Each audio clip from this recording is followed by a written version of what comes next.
శుక్లాంబరధరం విష్ణుం శశివర్ణం చతుర్భుజం ప్రసన్నవదనం ధ్యాయేత్ సర్వవిఘ్నోపశాంతయేత్. గురుర్బ్రహ్మా గురుర్విష్ణుః గురుర్దేవో మహేశ్వరః గురుః సాక్షాత్ పరబ్రహ్మ తస్మై శ్రీగురవై నమః.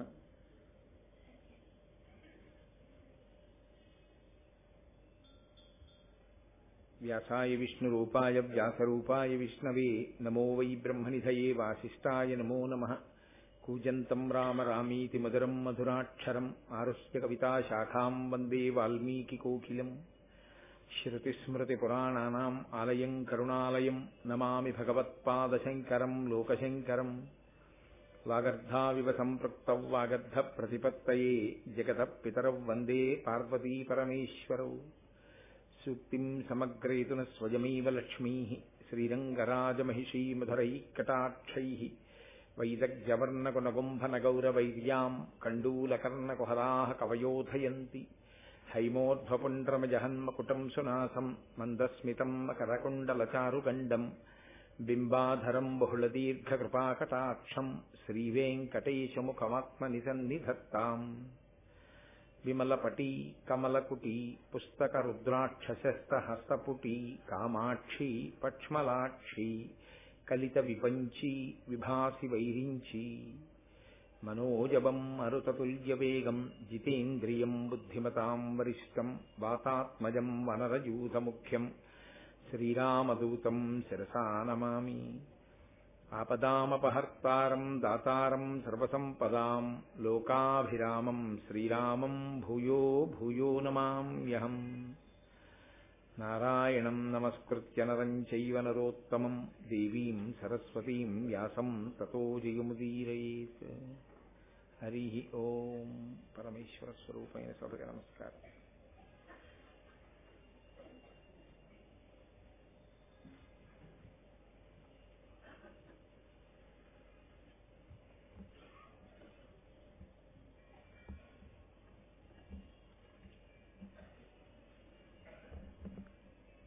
రేపు నారద మహర్షి వస్తున్నారు, మీతో కొన్ని ముఖ్యమైన విషయాలు ప్రస్తావన చేస్తారు అని చెప్పి పాండవులతో కృష్ణ భగవానుడు ద్వారకా నగరానికి వెళ్ళిపోయాడు.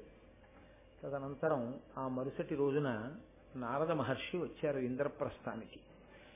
పాండవులు ఆయన్ని చూసి ఎంతో సంతోషించారు. ప్రవిమలాగమతత్వవీది తపప్రభాసి జగత్రయీ శివకరుండు హితోపదేశము సేయగా కడువేట్కతో దివిజవంద్యులు ప్రీతితో చనుదించే నారదుండంబుజోద్భవతనూజుడు భానుతేజుడు పాండవీయుల పాలికిన్. ఆ నారద మహర్షి యొక్క దర్శనమే అంత గొప్పది. ఎందుచేత అంటే ఆయన వేదముల చేత ప్రతిపాదింపబడినటువంటి తత్వాన్నంతటినీ కూడా అనుభవంలోకి తెచ్చుకున్నటువంటి వాడు, విశేషమైనటువంటి తపస్సు చేసినవాడు, జగత్రయీ శివకరుండు, మూడు లోకములకు కూడా ఎప్పుడూ శుభం జరిపించేటటువంటి ప్రయత్నమునందు పూనిక కలిగినటువంటి వాడు, హితోపదేశము చేయగా ఏదో ఒక మంచి మాట చెప్పడం కోసమని ఆయన బయలుదేరి వచ్చాడు. ఆయన వచ్చినప్పుడు ఆ పాండవులు చూసి ఎంతో సంతోషించి ఒక ఎత్తైనటువంటి పీఠం వేసి దాని మీద వారిని కూర్చుండచేసి వారు 5గురు ఆయనకి నమస్కారం చేసి ద్రౌపదీదేవిని తీసుకొచ్చి ఆమెతో కూడా నమస్కరింపచేశారు. ఒక మహాత్ముడు వచ్చినప్పుడు ఎలా ప్రవర్తించాలో మనకి నేర్పుతాయి పురాణితిహాసములు. నారదుని యొక్క వైభవం అటువంటిది. ఆయన ఒక మంచి మాట చెప్పడానికి వచ్చాడు అంటే ఆయన చెప్పేటటువంటి మంచి మాట పాండవుల జీవితాన్ని అంతగా తీర్చిదిద్దగలిగినదై భవిష్యత్తులో ఎంతో ప్రయోజనాన్ని చేకూర్చగలిగినటువంటి మాట చెప్పగలిగినటువంటి అధికారం ఉన్నవాడు కాబట్టి బయలుదేరి వచ్చాడు. ఆయన ఆ మంచి మాట చెప్పడంలో ఆయన ఉద్దేశ్యం పాండవులను రక్షించడమే. ఎందుకు వాళ్ళని రక్షించాలి? నారదుడు ఎందుకంత ప్రయత్నపూర్వకంగా బయలుదేరి వచ్చి పాండవులకు మంచి మాట చెప్పాలి అంటే పాండవులు పట్టుకున్నటువంటి ధర్మమే దానికి కారణం. ఎటువైపు నుంచి ప్రమాదము వచ్చే అవకాశం ఉంటుందో అటువంటి అవకాశం రాకుండా నివారణ చేయడం. ప్రమాదం అంటూ ఒకసారి వచ్చిందనుకోండి, ఇబ్బంది అంటూ ఒకసారి ఏర్పడింది అనుకోండి, దాన్ని కొన్ని విషయాల్లో మీరు ముడి విప్పలేరు. చాలా కష్టం. నేను మీతో మనవి చేశాను, అసలు మహాభారతంలో రాజ్యం సమస్య అయితే, రాజ్య విభాగము సమస్య అయితే దాన్ని పరిష్కారం చేయడం అసలు కష్టంతో కూడుకున్నది కానే కాదు. ఎందుకంటే ధర్మరాజు గారు నాకు ఇంత రాజ్యం కావాలని కానీ, ఈ భాగాలు నాకు కావాలని కానీ ఆయన అడగలేదు. అరణ్యవాస అజ్ఞాతవాసములు అయిపోయిన తర్వాత ఆయన చెప్పినది ఏమిటంటే, నాకు 5 ఊళ్ళు ఇస్తే చాలని అడిగాడు.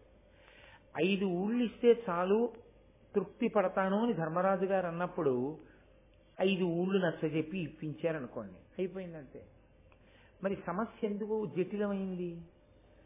ద్రౌపదీదేవిని వాళ్ళు అవమానించడం అనేటటువంటి సంఘటన చేతనే కౌరవులు నశించిపోయారు. ఆవిడ్ని అవమానించిన కారణం చేతనే భీముడు ప్రతిజ్ఞ చేశాడు, దుశ్శాసనుడి గుండెలు బదలగొడతానని.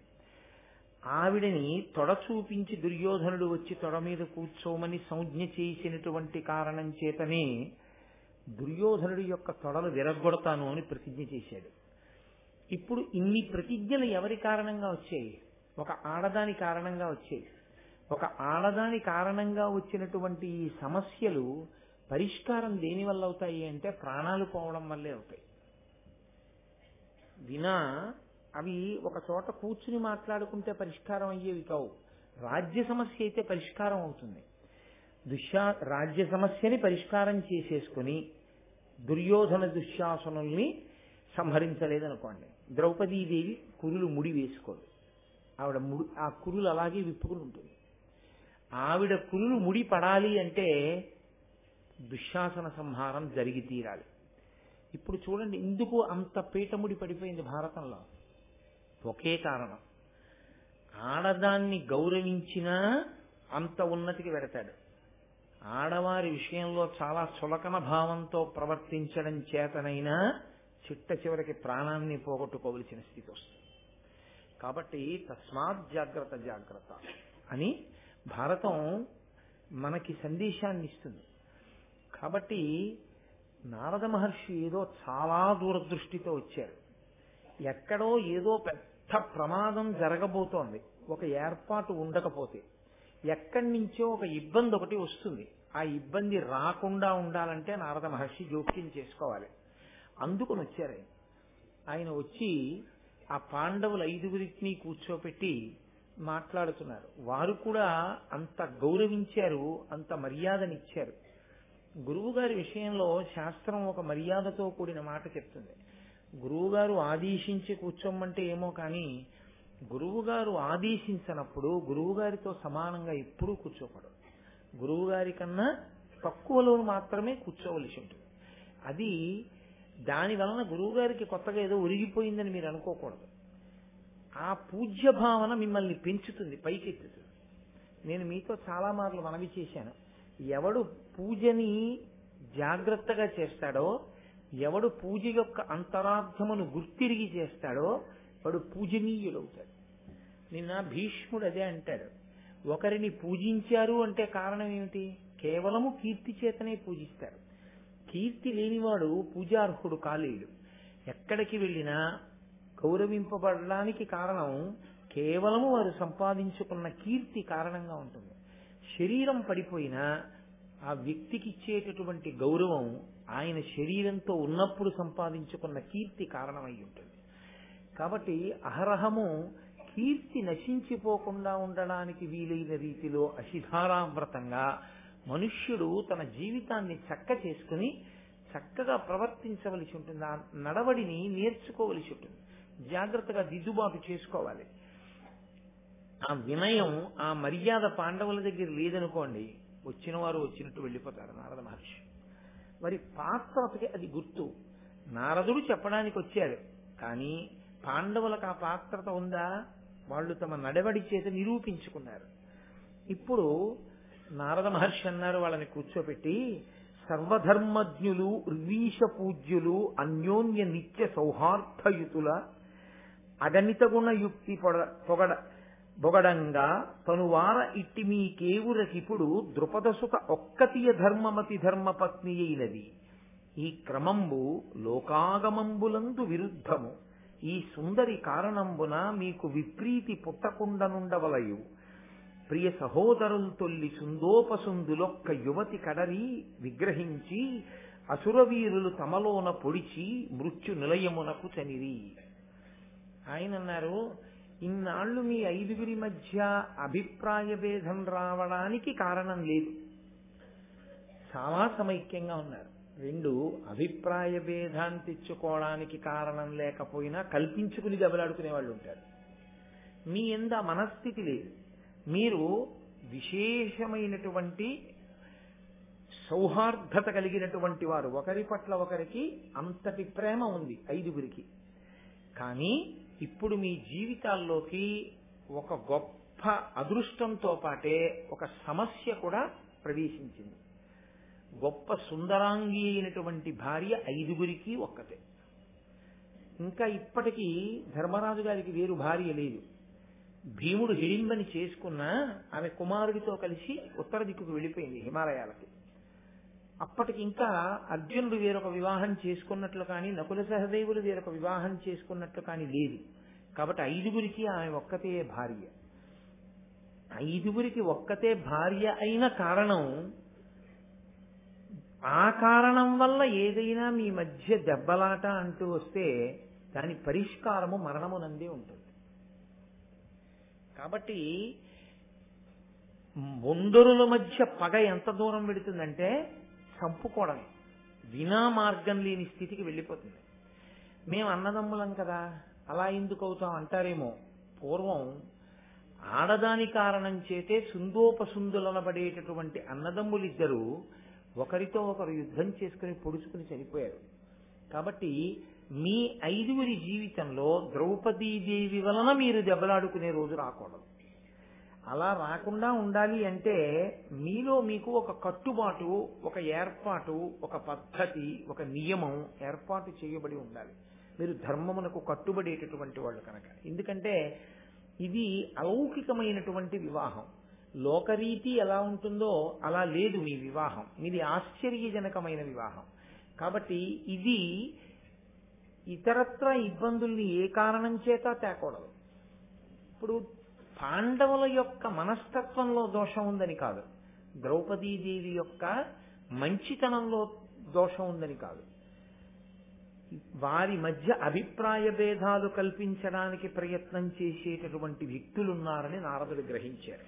నిన్న నల్లా దుర్యోధనుడు చాలా మంది అందగత్తెల్ని పంపించి పాండవుల మనసు ద్రౌపది మీద విరిగిపోయేటట్టు చేయడము, ద్రౌపదీదేవికి పాండవులకి మధ్య ఏదైనా అగాధాన్ని సృష్టించడము చేస్తే వాళ్ళ మనశ్శాంతి నశిస్తుందిగా అన్నాడు.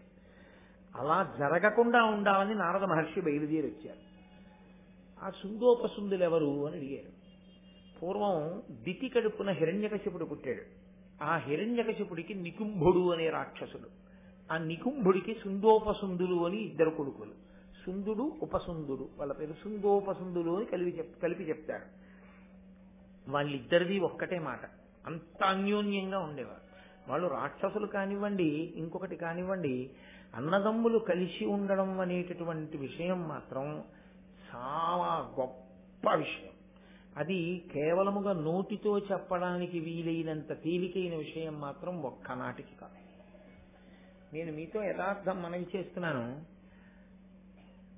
ఏదో ఒక స్థాయి వరకు అన్నదమ్ములు కలిసి ఉండడం గొప్ప విషయం కాదు.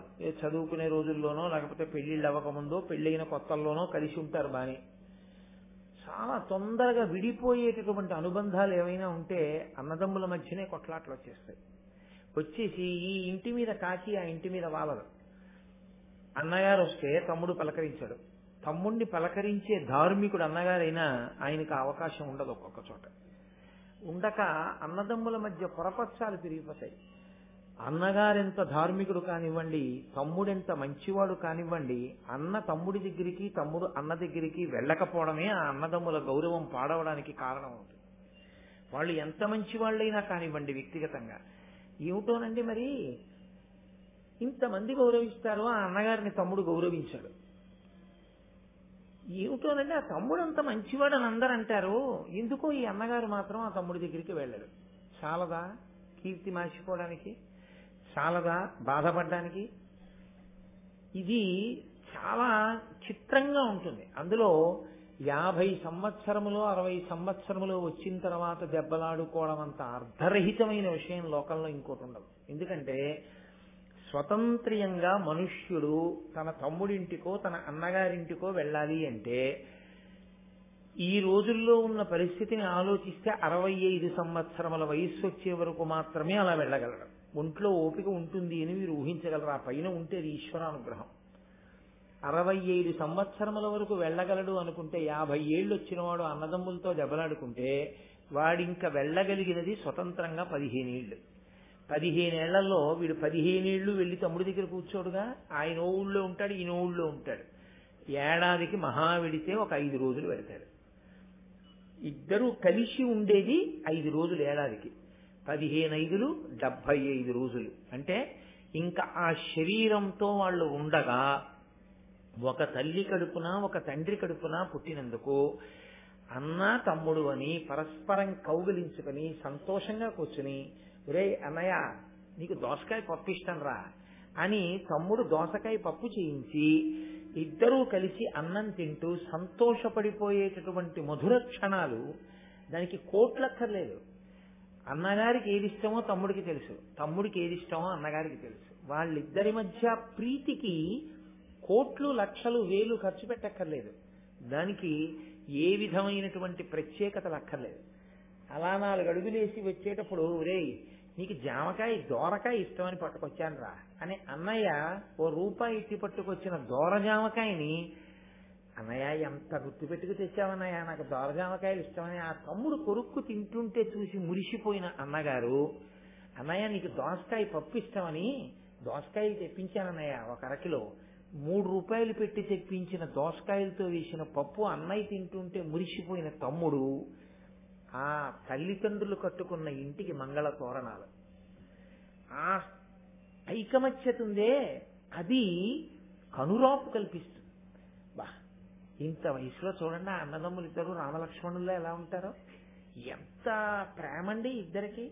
అసలు ఆ తమ్ముడిని ఆయన అలా చూస్తాడు, ఆ అన్నయ్యని ఆయన అంత గౌరవిస్తాడు అంటారు.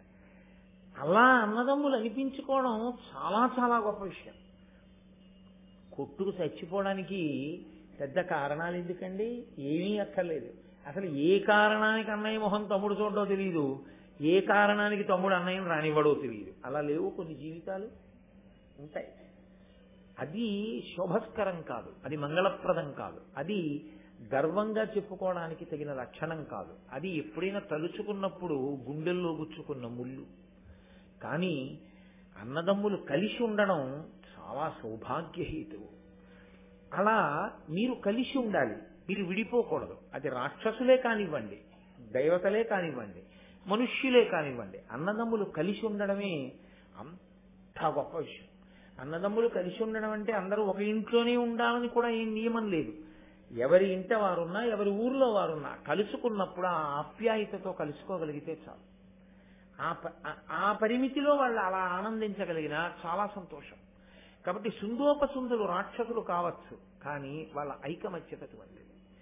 ఇంత ఐకమత్యత కలిగిన సుందోపసుందులు ఒక చిత్రమైన మాట అన్నారు. వాళ్ళన్నారు, అసలు లోకంలో అనన్య సాధ్యమైనటువంటి వైభవాన్ని పొందాలి అంటే అది దేని చేత సాధ్యం కాదు, కేవలము తపస్సు చేత మాత్రమే సాధ్యం. ఇది చాలా పెద్ద మాట ఉస్మండి. సుందోపసుందులు రాక్షసులైతే కావచ్చు, కానీ వాళ్ళు చాలా పెద్ద మాట అన్నారు. అసలు ఈ శరీరంతో వచ్చిన వాడు మళ్ళీ ఈ శరీరంలోకి వెళ్లకుండా ఉండాలి అంటే పెట్టవలసిన పెట్టుబడి శరీరమే. మీరు ఆలోచించండి. ఈ శరీరంతో వచ్చాడు, ఇంకొకసారి శరీరంలోకి వెళ్ళకూడదు అనుకున్నాడు, అంటే మోక్షం కావాలి.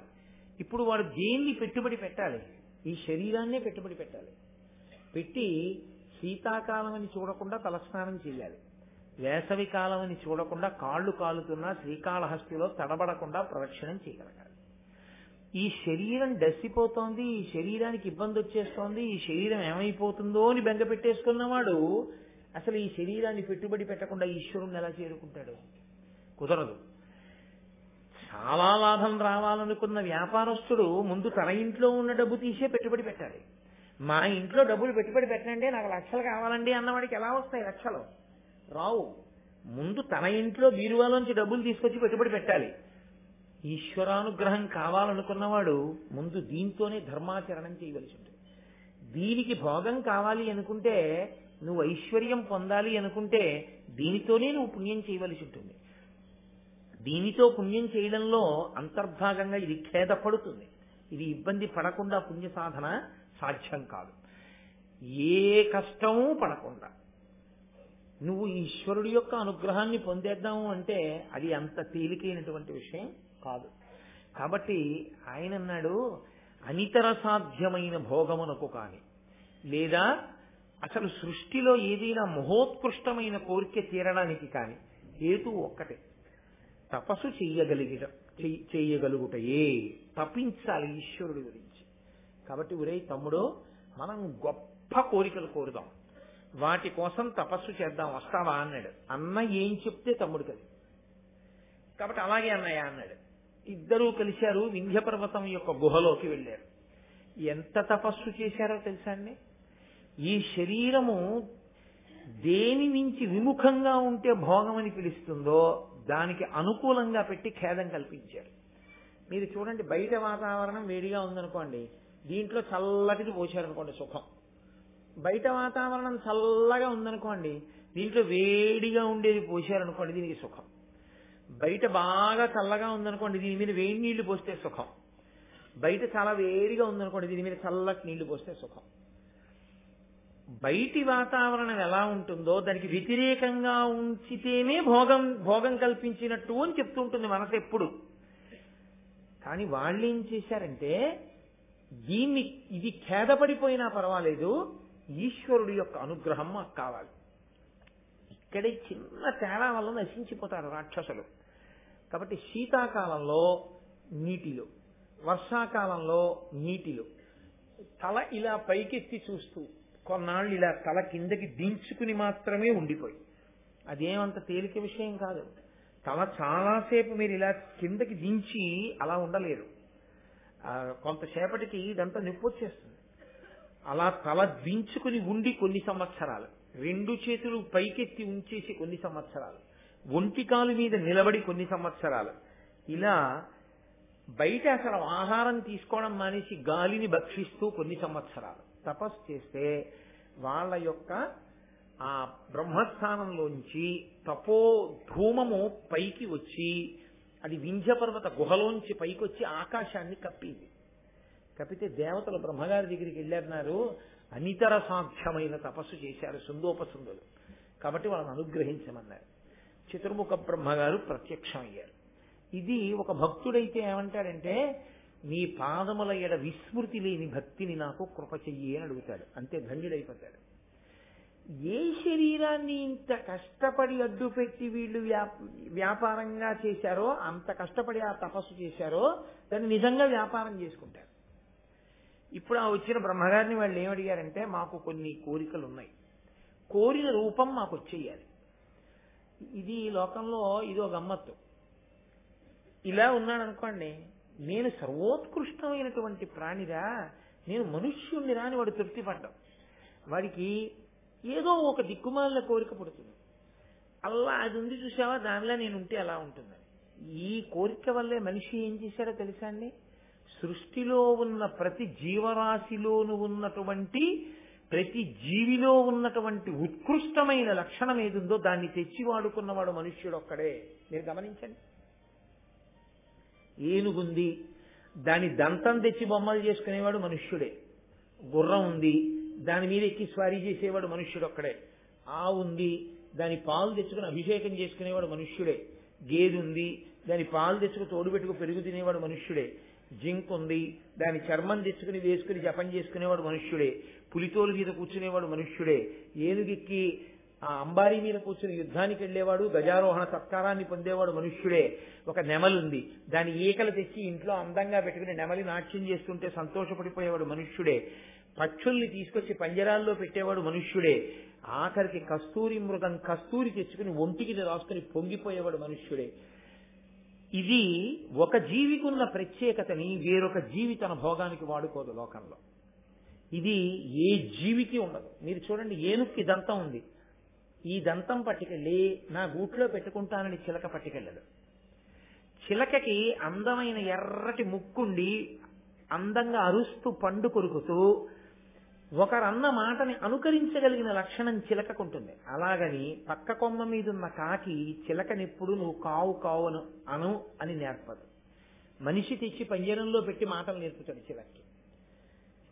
ఏ ప్రాణి కూడా తనకున్న వైభవాన్ని తాను వాడుకోదు. దానికున్న వైభవాన్ని వాడుకుందామని పక్క ప్రాణి చూడదు. అన్నిటి వైభవాన్ని వాడుకుందామనే ప్రయత్నం చేసేవాడు మనుష్యుడొక్కడే. దాని వలనే ఇన్ని రకాల ఆహారాలు అలవాటు పడింది మనుష్యుడికి ఒక్కడికి. ఇది చూడండి, చిలుక ఏదో పళ్ళో కాయలో తింటుంది, పులి మాంసం తింటుంది, దానికి ఏం వండక్కర్లేదు, వార్చిపెట్టక్కర్లేదు, దొరికితే చాలు తింటుంది. ఓ ఏనుగు ఆకులు కొమ్మలు తింటుంది. మనుష్యుడు గోడ మీద బల్లి తప్ప వాడు తినందేముండదు. కొన్ని దేశాల్లో అవి తింటారు సార్. నేను అది విని తెల్లబోయాను. కాబట్టి అన్నిటినీ తిని తాను సుఖంగా ఉండాలని కోరుకునేటటువంటి విషయంలో అసలు నిగ్రహం లేకుండా ఆ భోగానికి అవధి లేనితనమే రాక్షసత్వం. కాబట్టి సుందోపసుందులు అడిగారని మనం ఏం వాళ్ళని అనుకోక్కర్లేదు. వాళ్ళు అన్నారు మాకు కామరూపం కావాలి. వాడికో ఏనుగుని చూశాడనుకోండి, ఆ ఏనుగుని ఇంకో పెద్ద ఏనుగు వచ్చి యుద్ధం చేసి కొట్టి పడేస్తే అలా ఉంటుంది అనిపిస్తే వీడు పెద్ద ఏనుగు అయిపోతాడు. లేకపోతే అక్కడ ఒక ఆడ ఏనుగు కనిపిస్తే దానికి వాడికి ఆడ ఏనుగు అందంగా అనిపిస్తే వీడు మగ ఏనుగుని దాంతో క్రీడిస్తాడు. అది దానికి అర్థం ఏముండదు. ఆ భోగానుభవానికి ఈ ఒక్క శరీరం చాలదు మాకు, అందుకుని మాకు వేరు శరీరాలు కావాలి. ఇన్నాళ్ళు ఏం చేశాడు? ఆ శరీరాన్ని చేద పెట్టి తపస్సు చేశాడు. అది వ్యాపారం కాదండి. అది ఇంకా ఈ శరీరం రాకుండా చేసుకోవడం కాదు, మళ్ళీ ఇన్ని రకాల శరీరాలతో భోగం అనుభవిస్తాట. అదే రాక్షసత్వం అంటే. ఎందుకు చేసినట్లు ఆ తపస్సు? అన్నీ విన్నా, అన్నీ చదువుకున్నా, ఇంట్లో భారతం వ్యాఖ్యానాలన్నీ ఉన్నా, తన భోగకాంక్ష ఎందు కించిత్ కూడా పరుగన్నది లేకుండా మనసు మాత్రం వెంపర్లాటతో తిరిగేవాడెవరో వాడే సుందోపసుందుల్లో కొంత అంశం ఉన్నవాడితో లెక్క. తృప్తి నీకు ఏర్పడితే నువ్వు నారదుడి, తృప్తి ఏర్పడకపోతే నువ్వు సుందోపసుందుల్లో ఓ అంశం ఉన్నవాడివి. కాబట్టి కోరిన రూపం కావాలి. మేము ఎక్కడికి వెళ్ళాలనుకుంటే అక్కడికి వెళ్ళిపోతూ ఉండాలి. మళ్ళీ అది రూపం చేత, ఇది దేశము చేత. వాడికి ఎవరో వచ్చి చెప్తారు, హిమాలయ పర్వతములకు ఎడమ పార్శ్వమునందు ఉండేటటువంటి పొదరింటిలో ఒక గొప్ప పొద తీగ ఉంది, ఆ తీగ ఆకులు తింటే నీకు గొప్ప బలం వస్తుందంటే వాడు వెళ్ళిపోయి ఆ ఆకు తినేయాలి. దానికి వాడు కష్టపడ్డావు, వెంటనే వెళ్ళిపోవాలి వాడు. అలా వచ్చినవే కదా సాధనాలన్నీ, ప్రయాణ సాధనాలు. వెళ్ళేటప్పుడు కూడా భోగమునకు కించిత్ ఇబ్బంది రాకుండా వెళ్ళిపోవడం అనేటటువంటి ప్రక్రియలో ఒకప్పుడు కారు అంటే కారు ఒక్కటే ఉండేది.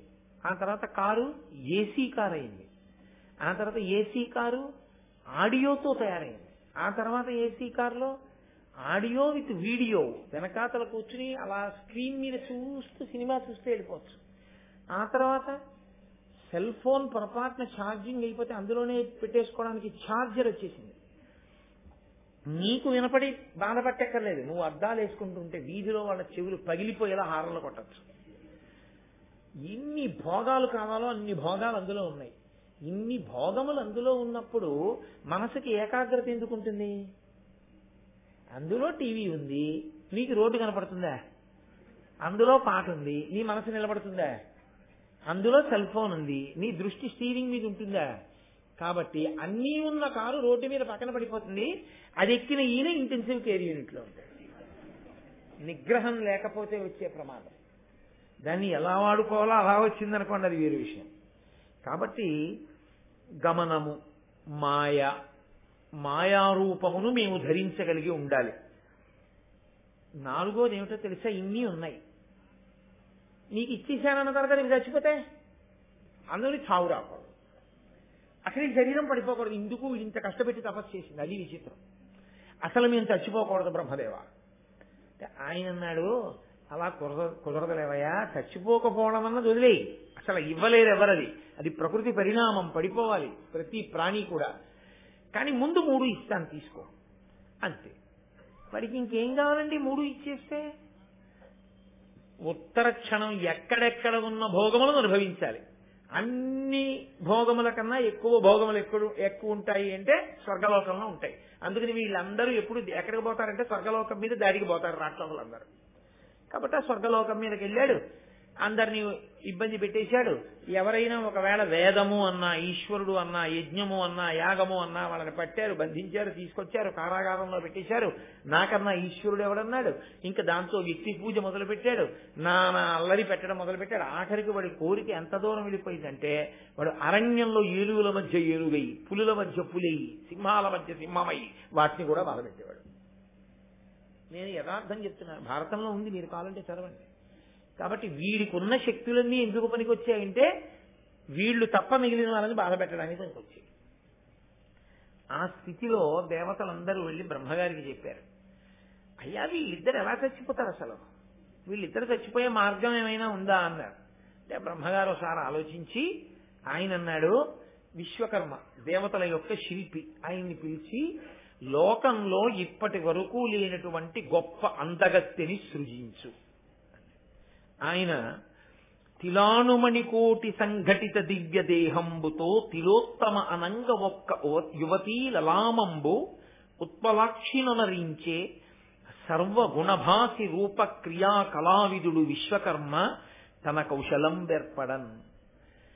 ఆయన రత్నాలలో నువ్వు గింజలంతంత ఉండేటటువంటి రత్నములను కొన్నిటిని తీసుకుని ఆ నువ్వు గింజల్లాంటి రత్నాలతో ఆ తేజస్సుతో ఒక స్త్రీని సృజించాడు.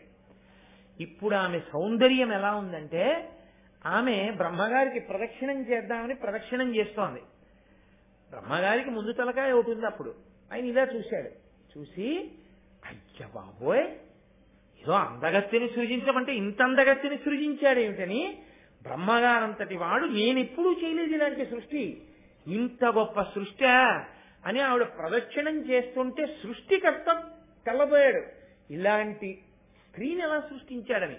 అప్పుడు ఒక్క ముఖం 4 ముఖాలైంది ఆవిడ్ని చూడటంలో. ఇంద్రుడు ఆవిడ్ని చూడ్డానికి 2 కళ్ళు చాలవని ఒళ్ళు 1000 కన్నులు చేసుకున్నట్టు. అంత అందగత్తెని సృజించి బ్రహ్మగారు అన్నారు, వాళ్ళకేం వికారం ఏం లేదు, ఆ చూడడం చేత అభినందించారు సృష్టిని. విశ్వకర్మని అభినందించారు. అభినందించి అమ్మాయి నువ్వు వెళ్లి సుందోపసుందుల మధ్య విభేదాన్ని కల్పించు, వాళ్ళిద్దరూ మరణించేటట్టు చెయ్యి అన్నారు. ఆజ్ఞ అని ఆవిడ సుందోపసుందుల దగ్గరికి వెళ్ళింది. వాళ్ళిద్దరూ ఆవిడ్ని చూడగానే, రాక్షస బుద్ధి కదండి అది, దేవతా బుద్ధి, అభినందించి విడిచిపెడతారు. రాక్షస బుద్ధి ఏమిటంటే వెంటనే తమదైపోవాలి, తాము అనుభవించాలి. కాబట్టి వాళ్ళన్నారు, ఇద్దరూ ఏకకాలంలో నువ్వు నాకు భార్యవికా అన్నారు. వెంటనే ఆవిడంది, సుందరి మా ఇద్దరిలో ఇందెవ్వరి వలతు చెప్పు మీ అనప్పుడు పూర్ణేందుముఖి వారి కను మీ అందెవ్వడు ఒడిచి ఒడుచు అతనిని వలతు. నాకు భార్య అంటే నాకు భార్యవని ఇద్దరు అంటుంటే ఆవిడంది, ఇద్దరికి భార్యని ఎలా అవుతానయ్యా, మీ ఇద్దరూ పరాక్రమం చూపించండి, ఇద్దరిలో ఎవరు పరాక్రమవంతులై మిగిలిపోతారో వాళ్ళని వివాహం చేసుకుంటారు అంతే. ఇన్నాళ్ళు వాళ్ళిద్దరూ ప్రతీదీ కలిసే అనుభవించారు, కలిసే ఉన్నారు సంతోషంగా తపస్సు దగ్గర నుంచి. ఇప్పుడు ఆ వచ్చిన తిలోత్తమ కోసం వీళ్ళిద్దరూ యుద్ధం మొదలుపెట్టి ఒకళ్ళనొకళ్ళు దారుణంగా కొట్టుకుని పొడుచుకుని ఇద్దరూ కలిసి ఒకేసారి చచ్చిపోయారు. ఆ తిలోత్తమ బ్రహ్మలోకానికి వెళ్ళిపోయింది. ఎవరు చెప్తున్నారు ఈ కథ? నారద మహర్షి చెప్తున్నారు. ఎవరితో చెప్తున్నారు? పాండవులతో చెప్తున్నారు.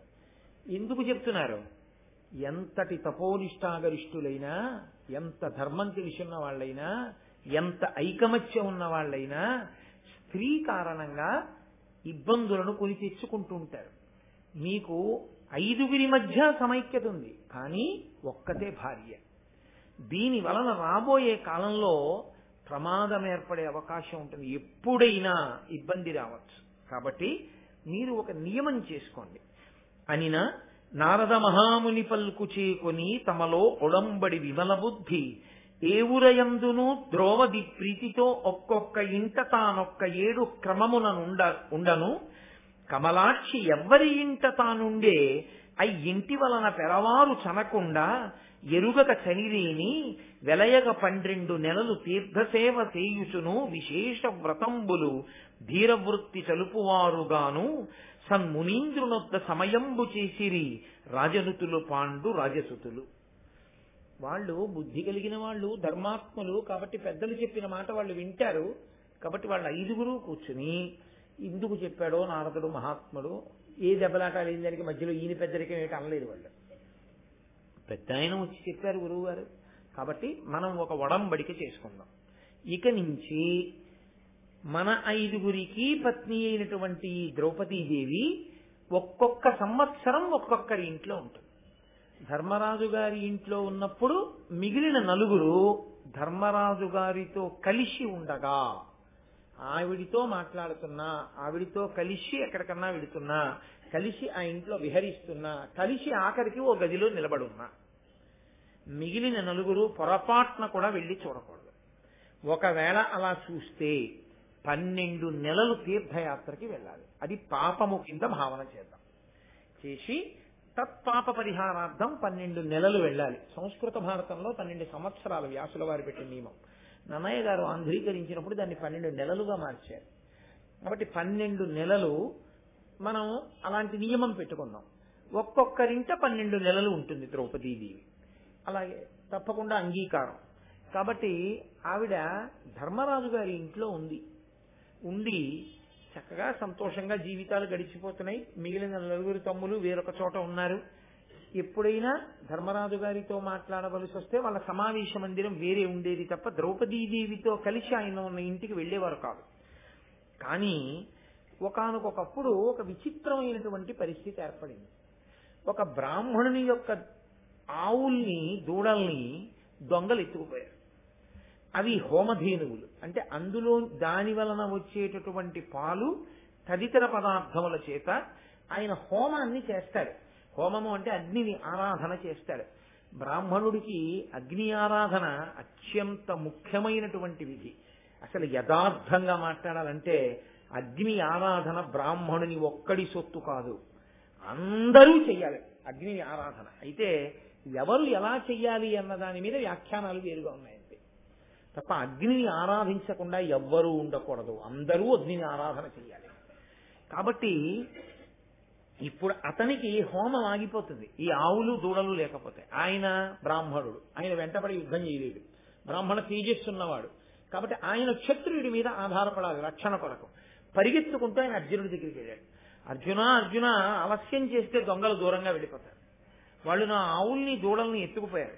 కాబట్టి నువ్వు వెంటనే బాణములను పట్టుకొచ్చి ప్రయోగించి ఆ దొంగల్ని సంహరించి నా ఆవు దూడ నాకు దొరికేటట్టుగా చెయ్యి. ప్రభు అయినటువంటి వాడు దొంగ దొరికి సొత్తు పట్టుకుని పారిపోతూ లొంగనప్పుడు బాణప్రయోగం చేసి చంపైనా సరే వారి సొత్తు వారికి ఇప్పించకపోతే, ఆ అధికారం ఉన్నవాడు, ఎవరు పడితే వాళ్ళు కారు, ఆ అధికారం ఉన్నవాడు అలా చేయకపోతే గర్భస్రావం చేసిన పాపం ఇంకా కొన్ని పాపాలు వాళ్ళ ఖాతాలో వేస్తారు. అందుకని వెళ్ళాలి క్షత్రియుడైనటువంటి అర్జునుడు. అది ఆయన క్షాత్రం, అది ఆయన ధర్మం అవుతుంది అప్పుడు. కాబట్టి వాళ్ళు ఎప్పుడు నిరంతరం ధర్మం గురించి జాగరూకతతో ఉంటారు. తన ధర్మ నిర్వహణ తాను చెయ్యాలి. కాబట్టి గబగబా ఆయుధాల కోసమని వెళ్ళబోయి ఆగిపోయాడు అర్జునుడు. అవి ధర్మరాజు గారు ద్రౌపదీదేవి కలిసి ఏ ఇంట్లో ఉన్నారో ఆ ఇంట్లో ఉంది ఆయుధశాల. ఆయుధాలన్నీ ఆ ఇంట్లో ఉన్న గదిలో ఉన్నాయి. తొందరపడి వెడితే గభాలన ధర్మరాజు గారు ద్రౌపదీదేవితో కలిసి ఎక్కడైనా కనపడితే తను ఆజ్ఞని ఉల్లంఘించినట్టు అవుతుంది, పెట్టుకున్న నియమాన్ని ఉల్లంఘించినట్టు అవుతుంది. 12 నెలలు తీర్థయాత్రకి వెళ్ళిపోవాలి బ్రహ్మచర్యం పాటిస్తూ. కాబట్టి వెళ్లకుండా ఆగాడు. బ్రాహ్మణుడు అన్నాడు, నువ్వు ఇలా తటపటాయిస్తే నా ఆవుల్ని దూడల్ని ఎత్తుకుని వెళ్ళిపోతాడు చాలా దూరం, నాకు ఆవులు దూడలు దొరకవు. బ్రాహ్మణ సొత్తు అపహరింపబడుతుంటే చూస్తూ ఊరుకున్నవాడు క్షత్రియుడు ఎలా అవుతాడు? కాబట్టి తొందరగా పట్టుకురా ఆయుధాలు అన్నాడు. సరే, ముందు బ్రాహ్మణుణ్ణి ఆవుల్ని దూడల్ని కాపాడడం నా కర్తవ్యం, నా ధర్మం. దీనికోసం నేను పరిగెత్తవలసిందే అని ఆయుధశాలలోకి వెళ్ళాడు. ప్రతి కదలిక యందు పరదేవత ఉంటుందని నేను మీతో చెప్పాను కదండి. ధర్మం పట్టుకున్న వాణ్ణి బతికించాలి. ఎప్పుడు బతికించాలి? ఇప్పుడు కాకపోవచ్చేమో. దీని వెనక ఏం చెయ్యాలనుకుందో ఆ తల్లి. ఇక్కడి కదలిక ఎక్కడికి వెళ్ళి పెద్ద పునాది వేయాలో మీకు చూపిస్తాను, ఎందుకు వస్తుందో ఈ వృత్తాంతం నేను. అందుకే విజయ విలాసం చేశాడు చామకూర వెంకటకవి తర్వాత వచ్చే ఘట్టం మీద ఏకంగా. బో ఏమి పద్యాలు హుటాహుటిన్ హలాయుడుండహో మహోగ్రుడైతనంతటా నడిప్పుడి విధం బెరింగి వచ్చనో ఘటాఘుటీల నెల్ల త్రోవ గట్టి పట్ట బంచనో అంటూ చాలా గొప్ప పద్యాలు ఆ చామకూర వెంకటకవి గారి విజయ విలాసంలో. అటువంటి అర్జునుడు గబగబా ఆయుధశాలలోకి వెళ్ళాడు. ధనస్సు బాణాలు తెచ్చుకున్నాడు. అక్కడే నించునున్నారు ధర్మరాజు గారు, ద్రౌపది. ఆయన ముందు గబగబా అవి తీసుకుని వెళ్ళిపోయాడు. వెళ్ళిపోయి ఆ దొంగల్ని సంహరించి ఆవుల్ని దూడల్ని బ్రాహ్మణుడికి ఇచ్చేసి అన్నగారి దగ్గరికి వచ్చాడు. వచ్చి ఆయన అన్నాడు, అన్నయ్య, నా వల్ల దోషం జరిగింది. నువ్వు ద్రౌపదీదేవితో కలిసి ఉండగా నేను చూశాను. అసలు అలా చూడకూడదు అని కదా మనం పెట్టుకున్న నియమం. కాబట్టి నేను 12 నెలలు తీర్థయాత్రకు వెళ్ళిపోతాను. ధర్మరాజు గారు అన్నాడు, ఒరే, నీకైనా నాకైనా ఎవరికైనా క్షత్రియుడన్న వాడికి పరమధర్మం ఏమిటంటే బ్రాహ్మణుల్ని గోవుల్ని ముందు రక్షించాలి. ఏమంటే పక్షపాతమా? శాంతివాక్యం చెప్పినా గోబ్రాహ్మణేభ్య శుభమస్తు నిత్యం లోకా సమస్తా సుఖినో భవంతు అంటారు. బ్రాహ్మడు ముందు బాగుండాలని ఆశీర్వచనమే, అందరూ బాగుండాలనకూడదా? కాదు. ఎందుకంటారో తెలుసా అండి? బ్రాహ్మణుడు ఒక్కడే ఉన్నా వాడు ఏమీ చేయలేడు లోకానికి. మంత్రం వచ్చు, ఏం చేస్తాం? ఏమీ చేయలేడు. ఇప్పుడు రేపు పొద్దున్న ఋత్విక్కులు వస్తారు, ఏం చేస్తారు వాళ్ళు? వాళ్ళు చేయగలిగింది ఏమి ఉండదు ఆవులు లేకపోతే. గోపూజ చెయ్యాలి. అక్కడ అసలు ఆ భూమిని అంతటినీ ఆవు తొక్కాలి. ఆవు పేడ వేస్తే ఆవు పేడతో అదంతా అలకాలి. ఆవు పెరుగు ఉండాలి, ఆవు పాలు ఉండాలి, ఆవు నెయ్యి ఉండాలి. హోమం చెయ్యాలంటే అసలు ఆవే లేదు. ఇంక ఈయనకి మంత్రం వస్తే ఈయనేం చేస్తాడు? వచ్చి ఏమీ ఉండదు చేయడానికి. అసలు ముందు గోవు అంటూ ఉంటే ఆ తర్వాత బ్రాహ్మణుడు వచ్చి ఏమైనా చేస్తాడు. గో ఒకటి ఉంది. మీకు నాకు కావలసిన ఉపకారం జరగడానికి మంత్ర సమన్వయం చేసే బ్రాహ్మణుడు లేడు. లోకానికి శాంతి ఎలా వస్తుంది? ఇప్పుడు ఆ బ్రాహ్మణుడు ఉండి తాను కష్టపడి నేర్చుకున్న మంత్రభాగంతో ఈ నీతిలోకి సమిధ వేసి ఈ సమిధ పట్టుకెళ్లి అగ్నిహోత్రంలో వేస్తే అగ్నిహోత్రుడు దేవతలు సంతోషిస్తే ఆ సంతోషం వల్ల మనందరం సంతోషంగా ఉంటాం. కాబట్టి ఇది బ్రాహ్మణుడు చెయ్యాలి. గోవు ముందుండాలి, బ్రాహ్మణుడు ఉండాలి. వీళ్ళిద్దరూ ఉంటే మిగిలిన లోకం అంతా బాగుంటుంది.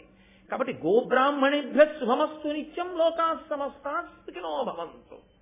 అందుకని ముందు గోవు బాగుండాలని చెప్పారు. గోవుకి ఎంత ప్రాధాన్యం ఇచ్చారో చూడండి సనాతన ధర్మంలో. గోవు పరదేవత ఆవిడ. కాబట్టి నువ్వు గోవుని రక్షించడానికి వెళ్ళావు, దాని దూడల్ని రక్షించడానికి వెళ్ళావు, అనుషంగికంగా బ్రాహ్మణుడికి అది అప్పగించడం కోసం వెళ్ళావు. ఇది అసలు వాడు చాలా దోషభూయిష్టమైన జీవనం ఉన్న బ్రాహ్మణుడైనా ఆవులు దూడలు వెళ్ళిపోతున్నాయంటే తెచ్చివ్వాలి క్షత్రియుడు. కాబట్టి నువ్వు తప్పు చేసింది ఏముందిరా? తీర్థయాత్రకు వెళ్ళడానికి నేను ద్రౌపదీదేవి ఉండగా నువ్వు కావాలని రాలేదు, తగినంత కారణం లేకుండా రాలేదు, ఏదో చొరబడిపోయి చూడలేదు. అయినప్పుడు దోషమే ఉంది అందులో. అక్కర్లేదులే తీర్థయాత్ర ఉండు అన్నాడు. వెంటనే అర్జునుడు అన్నాడు, లేదు, ఎందుకో నారద మహర్షి మన దగ్గరికి వచ్చి ఒక నియమనం చేయించారు మనతోటి.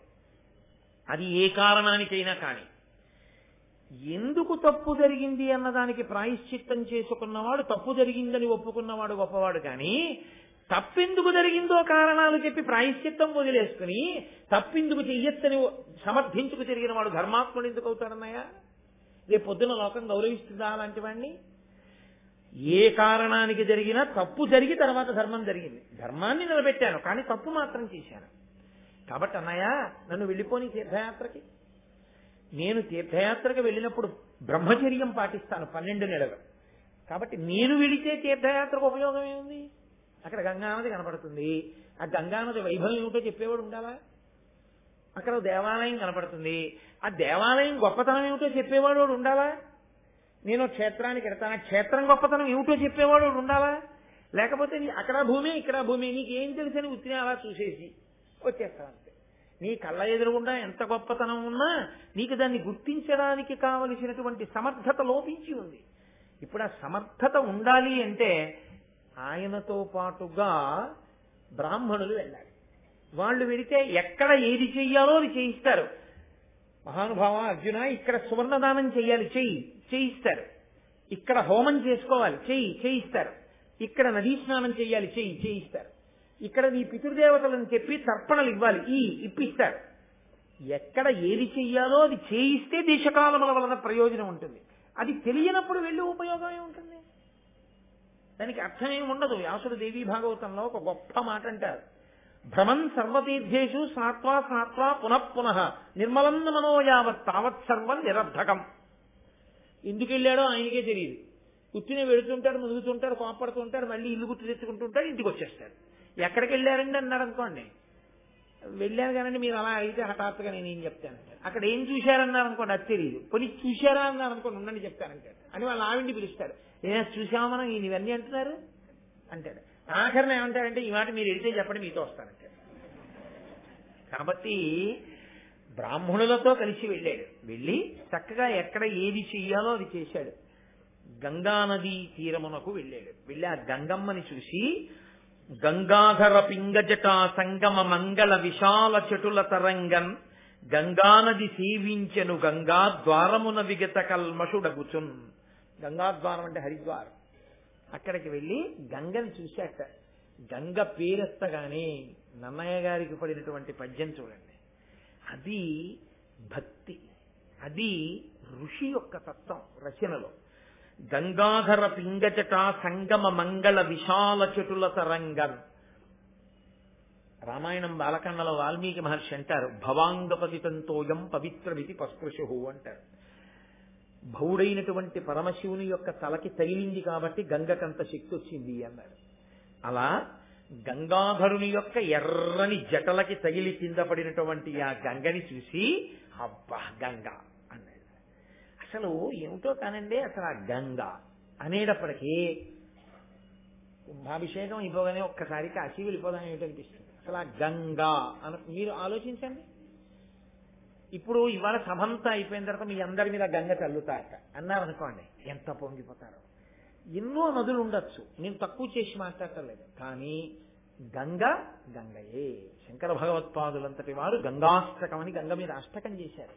బహుశా నాకు తెలుసున్నంత వరకు, నేను చూసినంత వరకు ఏ నదికి కూడా ప్రతిరోజు కొన్ని వందల సంవత్సరాల నుంచి ప్రతిరోజు సాయంకాలం దేవాలయంలో కూడా అంత పూజ జరుగుతుందో జరగదో కానీ అంత గొప్ప పూజ జరిగి అంత పెద్ద ఎత్తున నీరాజనాలు ఎత్తి దానికోసం పెద్ద శిక్షణ చేయించి శరీరాలు కండలు తిరిగిన వాళ్ళు ఒక 25 మందో ఎంతమందో నిలబడి ఒకేలా తిప్పుతూ ఏదో సన్యాసి దండ విన్యాసం చేసినట్టు ఆ హారతులు తిప్పుతూ ఎదురుగుండా పెడుతున్నటువంటి నదికి హారతులు ఎత్తుతుంటే కొన్ని వందల మంది పడవలలో అటు కూర్చుని ఆ గంగ హారతి, గంగ పాటలు, భజన చేస్తూ పొంగిపోయి గంగా స్నానం చేశామని గంగ నీళ్లు పట్టుకొచ్చి ఇంకోళ్ళకి ఇస్తే ఎంత ఉపకారం చేశారండి అని డబ్బా ఇంట్లో పెట్టుకుని ఎందుకైనా మంచిది గంగ చల్లుకుంటే మంచిదేమో అని అనిపించినప్పుడు డబ్బా బదలగొట్టి గంగ చల్లుకుంటారు. అలాంటి నది నాకు తెలిసి ఈ భూమండలం మొత్తం మీద ఇంకొక నది లేదు. అటువంటి గంగ పుట్టిన దేశంలో పుట్టడమే అదృష్టం. అందుకే ఆ గంగ పేరెత్తేటప్పటికే నన్నయ్య గారు కూడా అదే మాట అంటారు, గంగాధర పింగజట సంగమ మంగళ విశాల చటుల తరంగం. ఆ తరంగములతో కూడినటువంటి ఆ గంగాని సేవించేట. అంతేకాని ఆ గంగానది కనపడింది అనేది అక్కడి నుంచి వెళ్ళి ఆటలాడడం, అందులో దూకడం కాదు. గంగని సేవించాడు అంటే అంత పవిత్ర భావనతో స్నానం చేశాడు. స్నానం చేసి ఆయన ఆ గంగ ఒడ్డునే కూర్చుని హోమం చేసుకుంటున్నాడు. వాళ్ళు చెప్పారు, ఇది పరమ పవిత్రమైన ప్రదేశమయ్యా, ఇక్కడ కూర్చుని హోమం చెయ్యి, దేవతలు సంతోషిస్తారు. హోమగుండం పెట్టుకున్నాడు, కూర్చున్నాడు. చక్కగా బ్రాహ్మణులు మంత్రం చెప్తున్నారు. ఆయన స్వయంగా వేదం చదువుకున్నాడు.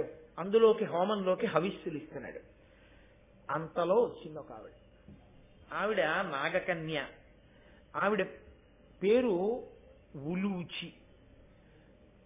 ఆ ఉలూచి ఐరావత వంశం. మీకు నేను మొట్టమొదట్లో ఆ జనమేజయ సర్పయాగ సమయంలో ఉదంకుడు వెళ్లి ప్రార్థన చేసినటువంటి సర్ప జాతులలో ఆ జాతి ఒకటి. వాళ్ళు స్వేచ్ఛగా 3 లోకములలో తిరుగుతారు. అలా తిరగగలిగినటువంటి ఐరావత వంశంలో కౌరవ్యుడు అనబడేటటువంటి ఒక నాగరాజు యొక్క కుమార్తె ఆమె, ఆ ఉలూచి. ఆ నాగకన్యక మనుష్య రూపాన్ని ధరించి వచ్చి గంగా తీరంలో అర్జునుడిని చూసింది. ఆవిడ ఎంత శక్తివంతురాలో తెలుసా అండి. ఆవిడ ఉత్తర క్షణంలో అర్జునుడు హోమం చేస్తున్న హోమగుండాన్ని కలిపి మాయం చేసి ఇద్దరినీ కలిపి తన మేడలోకి తీసుకెళ్ళిపోయింది. ఆయన ఇలా స్వాహ అని చూసేటప్పటికి మేడలో ఉన్నాడు. కానీ గొప్పతనం ఏమిటో తెలుసా అండి, పక్కన నిలబడి ఉలూచి చూస్తోంది. ఈయన ఏమిట్రా గంగ ఒడ్డున కాశీలో హోమం చేస్తున్నావాడిని ఇంత మేడలోకి వచ్చాను ఏమిటని తల తిప్పాడు. ఉలూచి తనని తాగేస్తున్నట్లు చూస్తోంది. ఆయన ఒక నవ్వు నవ్వాడు. ఆయన లేవలేదు హోమం దగ్గర నుంచి. ఆయన హోమం పూర్తి చేశాడు. అది వాళ్ళ ధర్మం. ఇది మేడేమిటి, అల్లరేమిటి, తీసుకురావడం ఏమిటి, నువ్వెవరు, ఈ ప్రశ్న వేయలేదు హోమాన్ని ఆపి. ఆయన హోమాన్ని ముందు పూర్తి చేశాడు.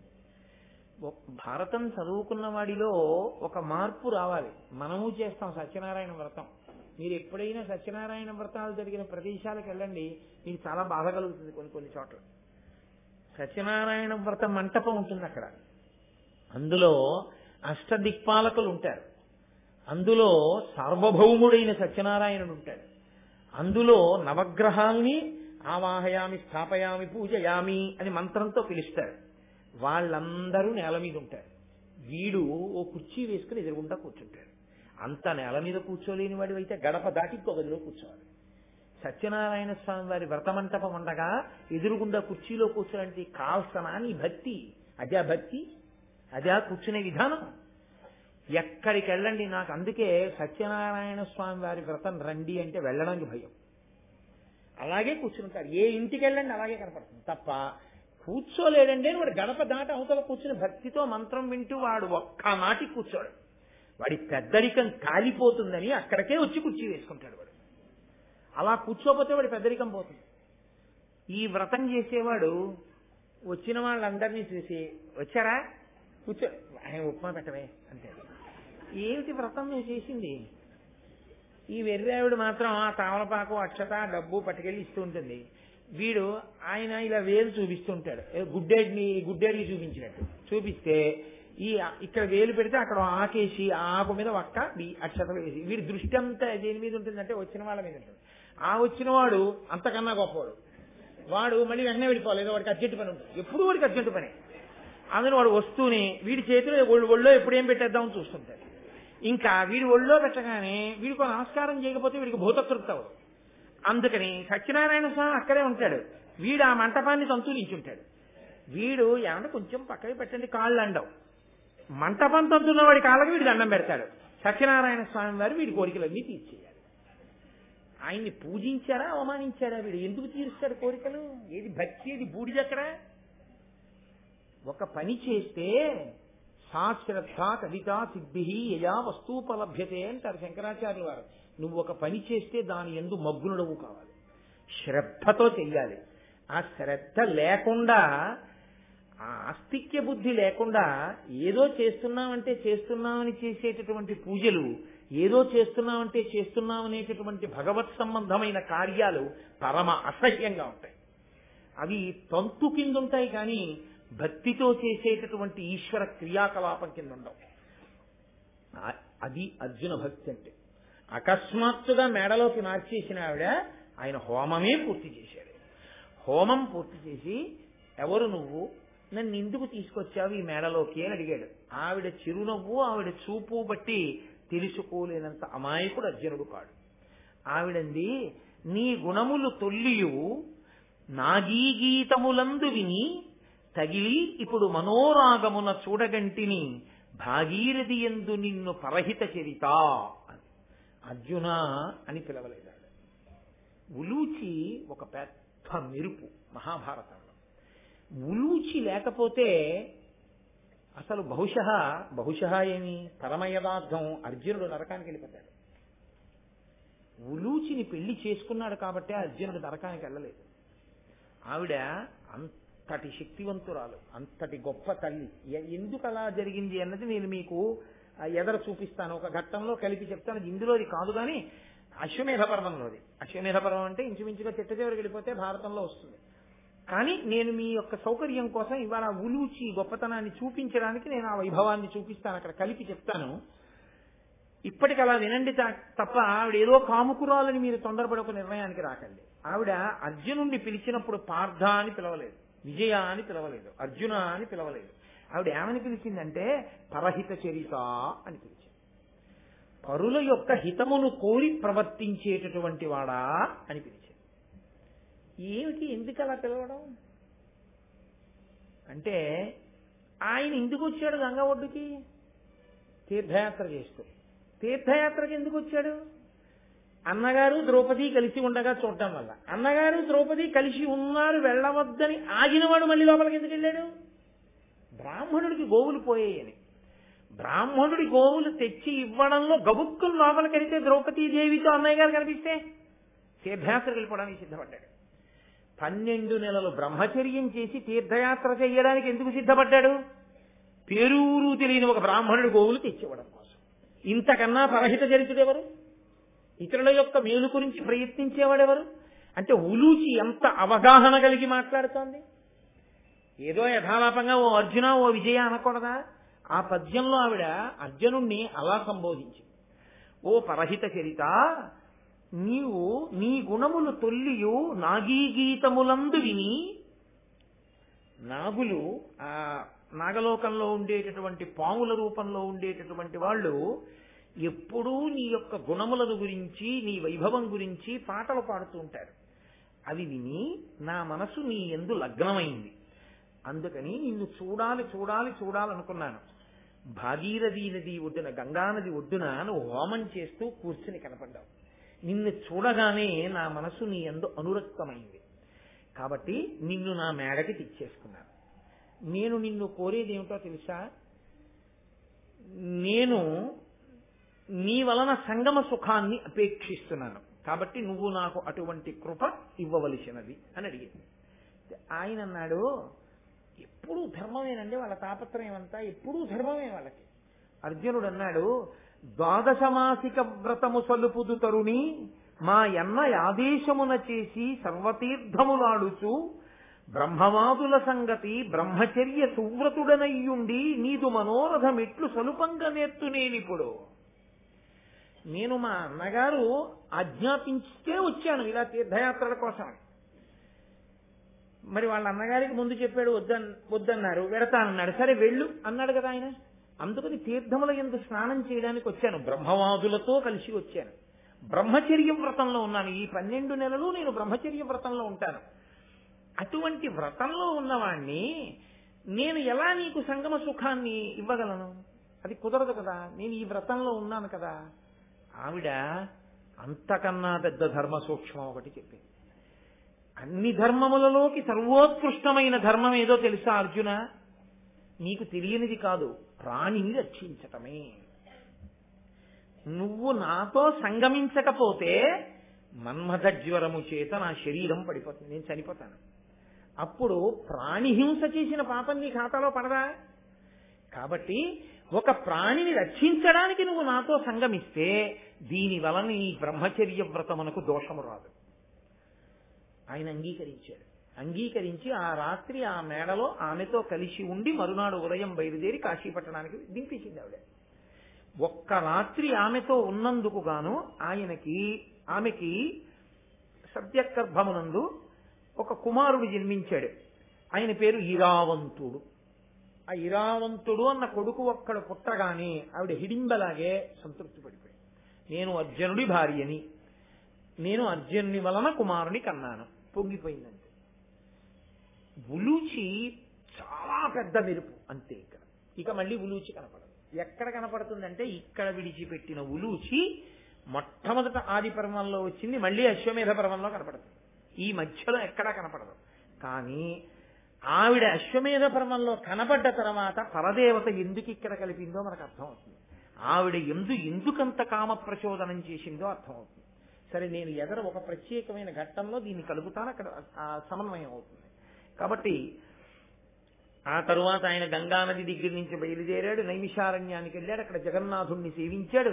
అక్కడి నుంచి తూర్పు సముద్ర తీరంలో ఉన్నటువంటి పూరి జగన్నాథ స్వామి వారిని సేవించాడు. అప్పటికి పూరి అన్న పేరుతో లేదు, తూర్పు సముద్ర తీరమునందున్న జగన్నాథ క్షేత్రము, దాన్ని చూశాడు. మహేంద్ర పర్వతానికి వెళ్ళాడు. దక్షిణ భారతదేశం వైపుకు వెళుతూ ఇదిగో మన ప్రాంతానికి వచ్చాడు అర్జునుడు.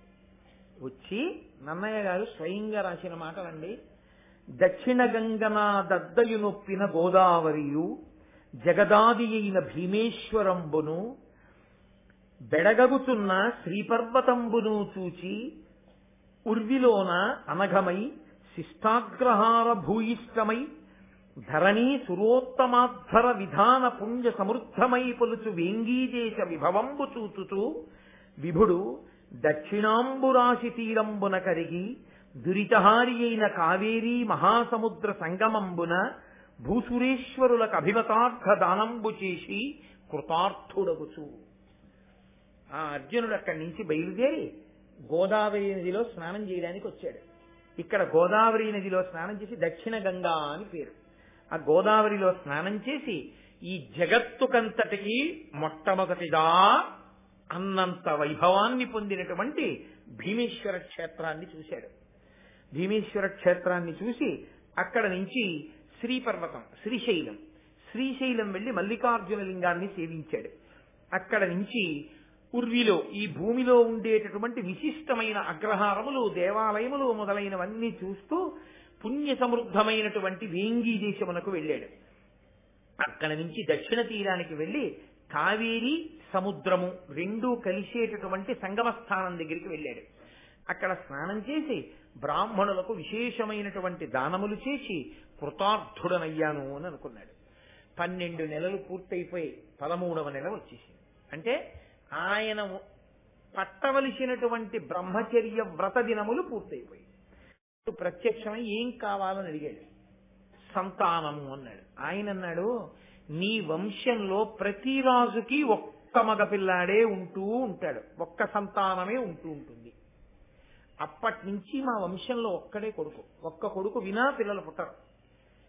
కానీ విచిత్రం ఏమైందంటే ఇక్కడండి పరదేవత ఎన్ని మలుపులు తిప్పేస్తోందో చూడండి భారతాన్ని. కంటికి కనపడకుండా ఈశ్వరుడు ఎందుకు ఇన్ని మలుపులు తిప్పుతాడో మీరు అర్థం చేసుకోవాలి. ఇప్పటి వరకు కొడుకులే పుట్టినటువంటి వంశంలో అర్జునుడు కోసమేనా అన్నట్లుగా కొడుకు పుట్టకుండా కూతురు పుట్టింది. ఆమె పేరు చిత్రాంగద. కాబట్టి ఇప్పుడు నా వంశాభివృద్ధి ఈమె మీదే ఆధారపడింది. ఈమెను నీకు ఇచ్చి నేను వివాహం చేస్తాను, నాకు అభ్యంతరం లేదు. ఈమెకి నీకు కొడుకు పుడితే ఏదో కారణ జన్ముడు అవ్వాలి. అవ్వకుండా ఉత్తినే ఎందుకు ఆడపిల్ల పుట్టేట్టు చేస్తాడండి పరమేశ్వరుడు? అక్కడ ఏదో ఉందన్నమాట రహస్యం. కాబట్టి ఈమెని నీకు ఇచ్చి వివాహం చేస్తాను, కానీ నువ్వేం చేయవలసి ఉంటుందో తెలుసా? ఇందు పుట్టిన సుతుడు మాకిందు వంశ్య వంశ విస్తారకుండు కావలయు ఇదియా ఈ లతాంగికి ఉంకు ఇట్లీగనోపుదేని పిండిలి యగుమ మా ఇంటి ప్రీతి. నీవు మాకే ఒక శుల్కం ఇవ్వవలసి ఉంటుంది. ఏమిటా శుల్కం అంటే, ఈ చిత్రాంగదిని నీకిచ్చి వివాహం చేస్తే మీ ఇద్దరికీ పుట్టేటటువంటి కొడుకుని నాకు కొడుకుగా వదిలిపెట్టేసేయాలి. అంటే దౌహిత్రుడే కొడుకుగా ఉండిపోతాడు. కాబట్టి కొడుకుగా నాకు విడిచిపెట్టాలి. అలా విడిచిపెడితే నేను ఈ అమ్మాయిని ఇచ్చి నీకు వివాహం చేస్తాను. అర్జునుడు అన్నాడు, తప్పకుండా వంశకర్త అవుతాడు. నీ కూతురుకు పుట్టిన కొడుకు దౌహిత్రుడు, తదనంతరం నీకు కొడుకుగా మిగిలిపోయి ఆయన కడుపున పుట్టినటువంటి బిడ్డలు నీకు వంశాన్ని పెంచేవాళ్ళు అవుతారు. తప్పకుండా అలాగే చేస్తానని ఆమెను వివాహం చేసుకున్నాడు. ఆమెను వివాహం చేసుకున్నటువంటి కారణం చేత బభ్రువాహనుడు అనబడే పిల్లవాడు పుట్టాడు. ఇక్కడ వచ్చింది కథలో పెద్ద మలుపు. మళ్ళీ ఎక్కడ తిరిగిందో తెలుసా అండి? మలుపంతా మహాభారతంలో అశ్వమేధ పర్వంలో తిరిగాయి ఇవన్నీ.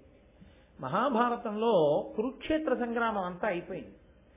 అయిపోయిన తర్వాత రాజ్యం అంతా ధర్మరాజు గారికి వచ్చేసింది. ధర్మరాజు గారికి పట్టాభిషేకం అయిపోయింది. అయిపోయిన తర్వాత ఆయన అశ్వమేధయాగం చేస్తున్నాడు. అశ్వమేధయాగం చేస్తే గుర్రాన్ని విడిచిపెడతారు కదా, ఆ గుర్రాన్ని రక్షిస్తూ వెళ్ళాలి. దాన్ని పట్టుకునే ప్రయత్నం ఎవరు చేస్తారో వాళ్లతో రక్షకుడుగా వెళ్ళిన వాడు యుద్ధం చేయాలి. అర్జునుడు వెళుతున్నాడు ఆ గుర్రం వెనకాల.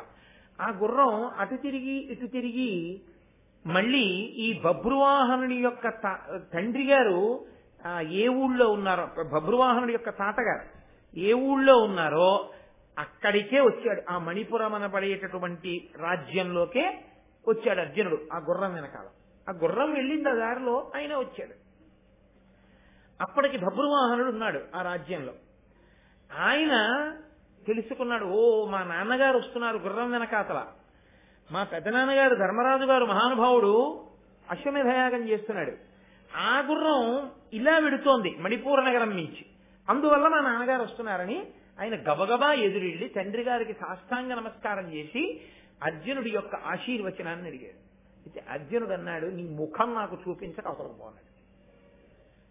అంటే ఆశ్చర్యపోయాడు బభ్రువాహనుడు, ఇదేమి ఇలా అన్నావు, ఏమిటి నా వలన దోషం, నీవు నా కొడుకువే అయి ఉండొచ్చు, నేను నీ తండ్రినే అయి ఉండొచ్చు, నేను గుర్రం వెనకాతల రక్షకుడిగా వెడుతున్నప్పుడు క్షాత్రధర్మం గుర్రం పట్టాలి, గుర్రం పట్టి నువ్వు నాతో యుద్ధం చేస్తే నా కొడుకింత గొప్పవాడని సంతోషించాడు.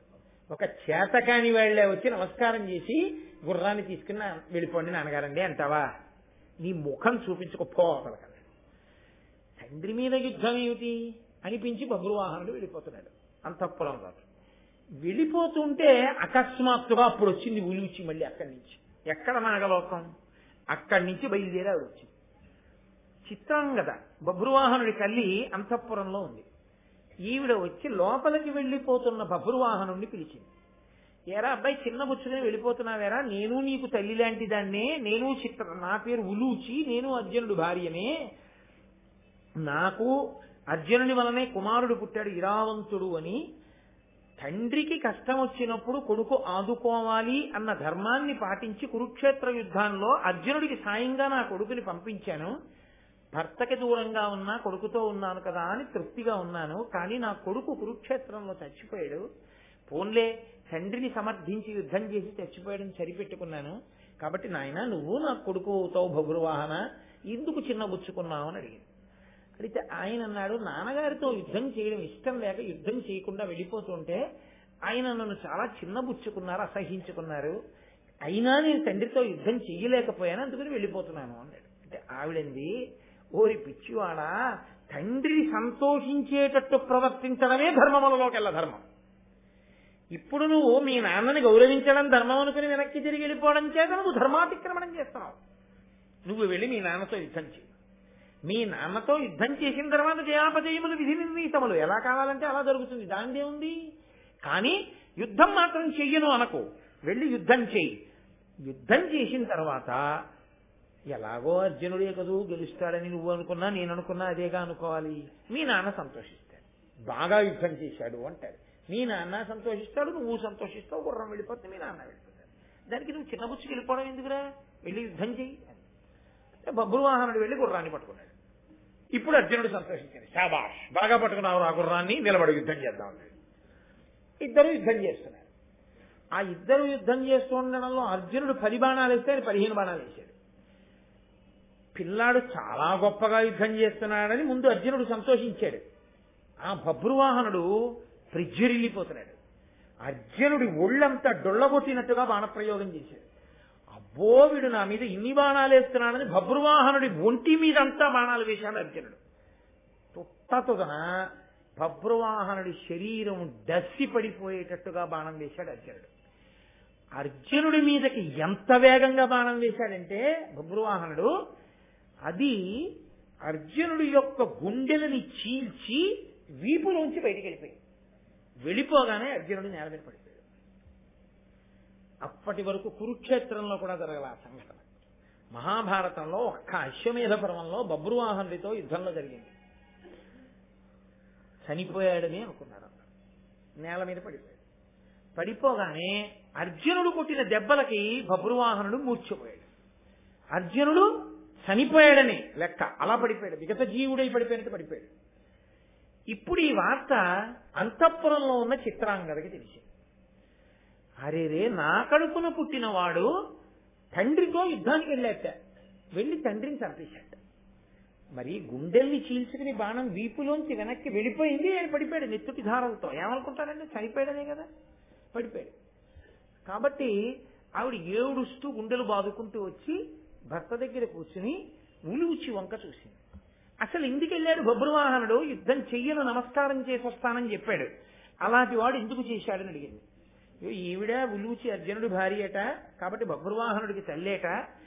యుద్ధం చెయ్యమని ఈవిడ ప్రేరేపించింది.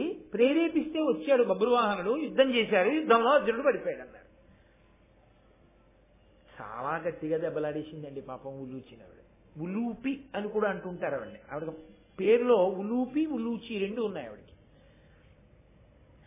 ఓసి పనికి మాలిందానా, భర్తని చంపుకున్నావు, ఇంతగా ఇలా ప్రవర్తించే వాళ్ళు స్త్రీ జాతిలో ఎవరైనా ఉంటారా? కొడుకు యుద్ధం చెయ్యాలంటే రెచ్చగొట్టి యుద్ధానికి పంపి భర్తని చంపించావా? అటు కొడుకు చచ్చిపోయాడు, ఇటు భర్త చచ్చిపోయాడు, నీ సొమ్మేం పోయింది, రెచ్చగొట్టిందని చక్కగా కూర్చున్నావు అని అనరాని మాటలన్నీ అంది చిత్రాంగద. అన్న తర్వాత ఆవిడండి, నువ్వు నాగకన్యవి కాబట్టి నీకేమైనా శక్తి ఉంటే అర్జునుడిని బతికించు. నువ్వు అలా బతికించకపోతే ఇక్కడే ప్రాయోపవేశం చేసి నేను కూడా అర్జునుడితో పాటు ప్రాణం వదిలేస్తాను. ఈలోగా మూర్ఛ నుంచి తెప్పరిల్లాడు బబ్రువాహనుడు. ఆయన లేచాడు కానీ అర్జునుడు లేవలేదు, అలా పడిపోయి ఉన్నాడు నేల మీద. నీ మాటల కారణంగా యుద్ధం చేసి నా తండ్రిని చంపేశాను. తండ్రిని చంపేసిన వాడిగా ఇప్పుడు నాకు ప్రాయశ్చిత్తం ఒకటే, మా నాన్నగారి శవాన్ని అగ్నిహోత్రంలో పెట్టి కాల్చేసిన తరువాత ఆ పుర్రె పట్టుకుని 12 సంవత్సరాలు నేను భిక్షాటన చెయ్యాలి. ఆ పుర్రెలో వెయ్యాలన్నం. తండ్రిని చంపిన ఘాతకుణ్ణి కాబట్టి తండ్రి పుర్రెలో 12 ఏళ్ళు అన్నం తినాలి ప్రాయశ్చిత్తంగా. నాకు ఎంత ప్రారంధం వచ్చింది, అశ్వమేధయాగం ఆగిపోయింది. అర్జునుడు చనిపోయాడు కాబట్టి. మా పెద్దనాన్నగారు ఎంత ఖేదపడతాడు, ఇంత కురుక్షేత్రం చేసిన వాడు, ఇంతమంది యోధుల్ని ఓడించిన వాడు నా చేతిలో చచ్చిపోయాడు, కర్మ కాకపోతే ఏమిటి? కాబట్టి నా తండ్రి పుర్రె పట్టుకుని 12 సంవత్సరములు నేను భిక్షాటన చేసి అన్నం తినలేను. నేను ప్రాయోపవేశం చేసి మా తండ్రి వెంట వెళ్ళిపోతానని ఆయన ప్రాయోపవేశం చేశాడు. అటు చిత్రాంగద ప్రాయోపవేశం చేసింది, ఇటు బబ్రువాహనుడు ప్రాయోపవేశం చేశాడు. అందరూ ఉలూచిని పట్టుకుని అనరాని మాటలన్నీ అన్నారు. ఆవిడలా మౌనంగా ఉండి కాసేపు ఆగి ఆవిడేం చేసిందంటే, కంగారు పడకండి అబ్బాయిని, ఒక్కసారి సంజీవని మణిని తలుచుకుంది. ఆవిడకున్నటువంటి శక్తి చేత ఆ మణి వెంటనే వచ్చి ఆవిడ చేతిలోకి వచ్చింది. ఆవిడప్పుడు ఆ మణిని తీసి బబ్రువాహనుడి చేతిలో పెట్టి, నీ తండ్రి అంత అమాయకుడు కాడు, నీ తండ్రి అంత చేతకాని వాడు కాడు, ఇంద్రుడికి పడడు యుద్ధంలో. నీ చేత పడిపోయాడంటే నీ బాణానికి పడిపోయాడు అనుకోకు, మాయ చేత నేనే పడగొట్టేశాను. ఆ బాణం అలా దూసుకుపోయేటట్టు చేశాను గుండెల్లోంచి. అర్జునుడు అలా చనిపోయినంతగా పడిపోవాలని, అలాగే పడిపోయాడు కూడా. ఇప్పుడు ఈ మణిని పట్టుకెళ్ళి తండ్రి గుండెల మీద పెట్టు, లేస్తాడు అర్జునుడు. బబ్రువాహనుడికి చాలా ఆశ్చర్యం అనిపించింది, ఇదేమిటి ఇలా ఎందుకు పడగొట్టించిందని పట్టుకెళ్ళి ఆ మణిని అర్జునుడి యొక్క గుండెల మీద పెట్టాడు. ఠంగుని లేచి కూర్చున్నాడు అర్జునుడు. కూర్చుని ఆయన ఏమన్నాడో తెలుసా అండి? అది అర్థం చేసుకోవడం అంటే భర్త భార్య. ఆయన అన్నాడు, చిత్రాంగద వలన కానీ బబ్రువాహను వలన కానీ ఉలూచి నీకేమైనా ఇబ్బంది కలిగిందా? నేను మణిపురమునంతున్నాను, ఇక్కడ ఉంటే చిత్రాంగద ఉండాలి, బబ్రువాహనుడు ఉండాలి, నువ్వెందుకున్నావు? నీకు వీళ్ళ వలన ఏమీ ఇబ్బంది కలగలేదు కదా అని అడిగాడు. అంటే ఆవిడంది, నాకు ఏ ఇబ్బంది కలగలేదు, నేను మీకోసమే ఇంత దూరం వచ్చానంది ఆవిడ. ఏం జరిగింది, ఎందుకు వచ్చావు అని అడిగాడు. అడిగితే అప్పుడు ఆవిడ చెప్పింది, నీవు కురుక్షేత్ర సంగ్రామం జరిగిన రోజులలో భీష్మాచార్యుల వారి ఎదురుగుండా నిలబడి బాణప్రయోగం చేసి చంపలేక ఆఖరికి ఆయన శిబిరంలో ఉన్నప్పుడు పాండవులందరూ వెళ్ళి అడిగారు, తాత నువ్వు యుద్ధ భూమిలో ఉంటే మేము ఇంకా యుద్ధం చేయలేము, తాత నువ్వు ఎలా చచ్చిపోతావని అడిగారు. ఇంత కష్టపడి వంశాన్ని పెంచి వృద్ధుడైపోయాడు, ఆయన యుద్ధంలో నిలబడితే ఓడించగలిగిన మొనగాడు లేడు. ఆయన అన్నాడు, నేను బడలిపోయానురా, ఇంకా ఎంతకాలం ఈ దెబ్బలాటలు చూడగలను, పెద్దవాడిని అయిపోయిన ఒక పని చేయి, నా ఎదురుగుండా నిలబడి యుద్ధం చేసినంత కాలము నా మీద బాణం వేసి కొట్టగలిగిన వాడు, నన్ను పడగొట్టగలిగిన వాడు లేడు. నా ఎదురుగుండా ఆడదై పుట్టి మగవాడిగా మారిన వాడు వచ్చి నిలబడినా, కవచం లేనివాడు నిలబడినా, అలాంటి వాళ్ళు ఉంటే నేను యుద్ధం చేయను. కాబట్టి ఆడదై పుట్టి మగవాడిగా మారిన వాడు శిఖండి, వెళ్ళిపోయిన అంబండి, ఇదంతా అది మళ్ళీ ఓ పెద్ద ఆఖ్యానం ఎవరి పర్వాల్లో వస్తుంది. కాబట్టి ఆ శిఖండిని తెచ్చి నీ ఎదురుగుండా నించోపెట్టుకో. శిఖండిని చూస్తే నేను బాణం వేయను, ధనస్సు వదిలిపెట్టేస్తాను. నేను ధనస్సు వదిలిపెట్టేసిన తర్వాత నీ గాంధీవంలోంచి శిఖండి చాటు నుంచి బాణాలు కొట్టు. ఎలా కొట్టాడో తెలుసా అండి? ఒళ్ళంతా బాణములు దిగిపోయాయి.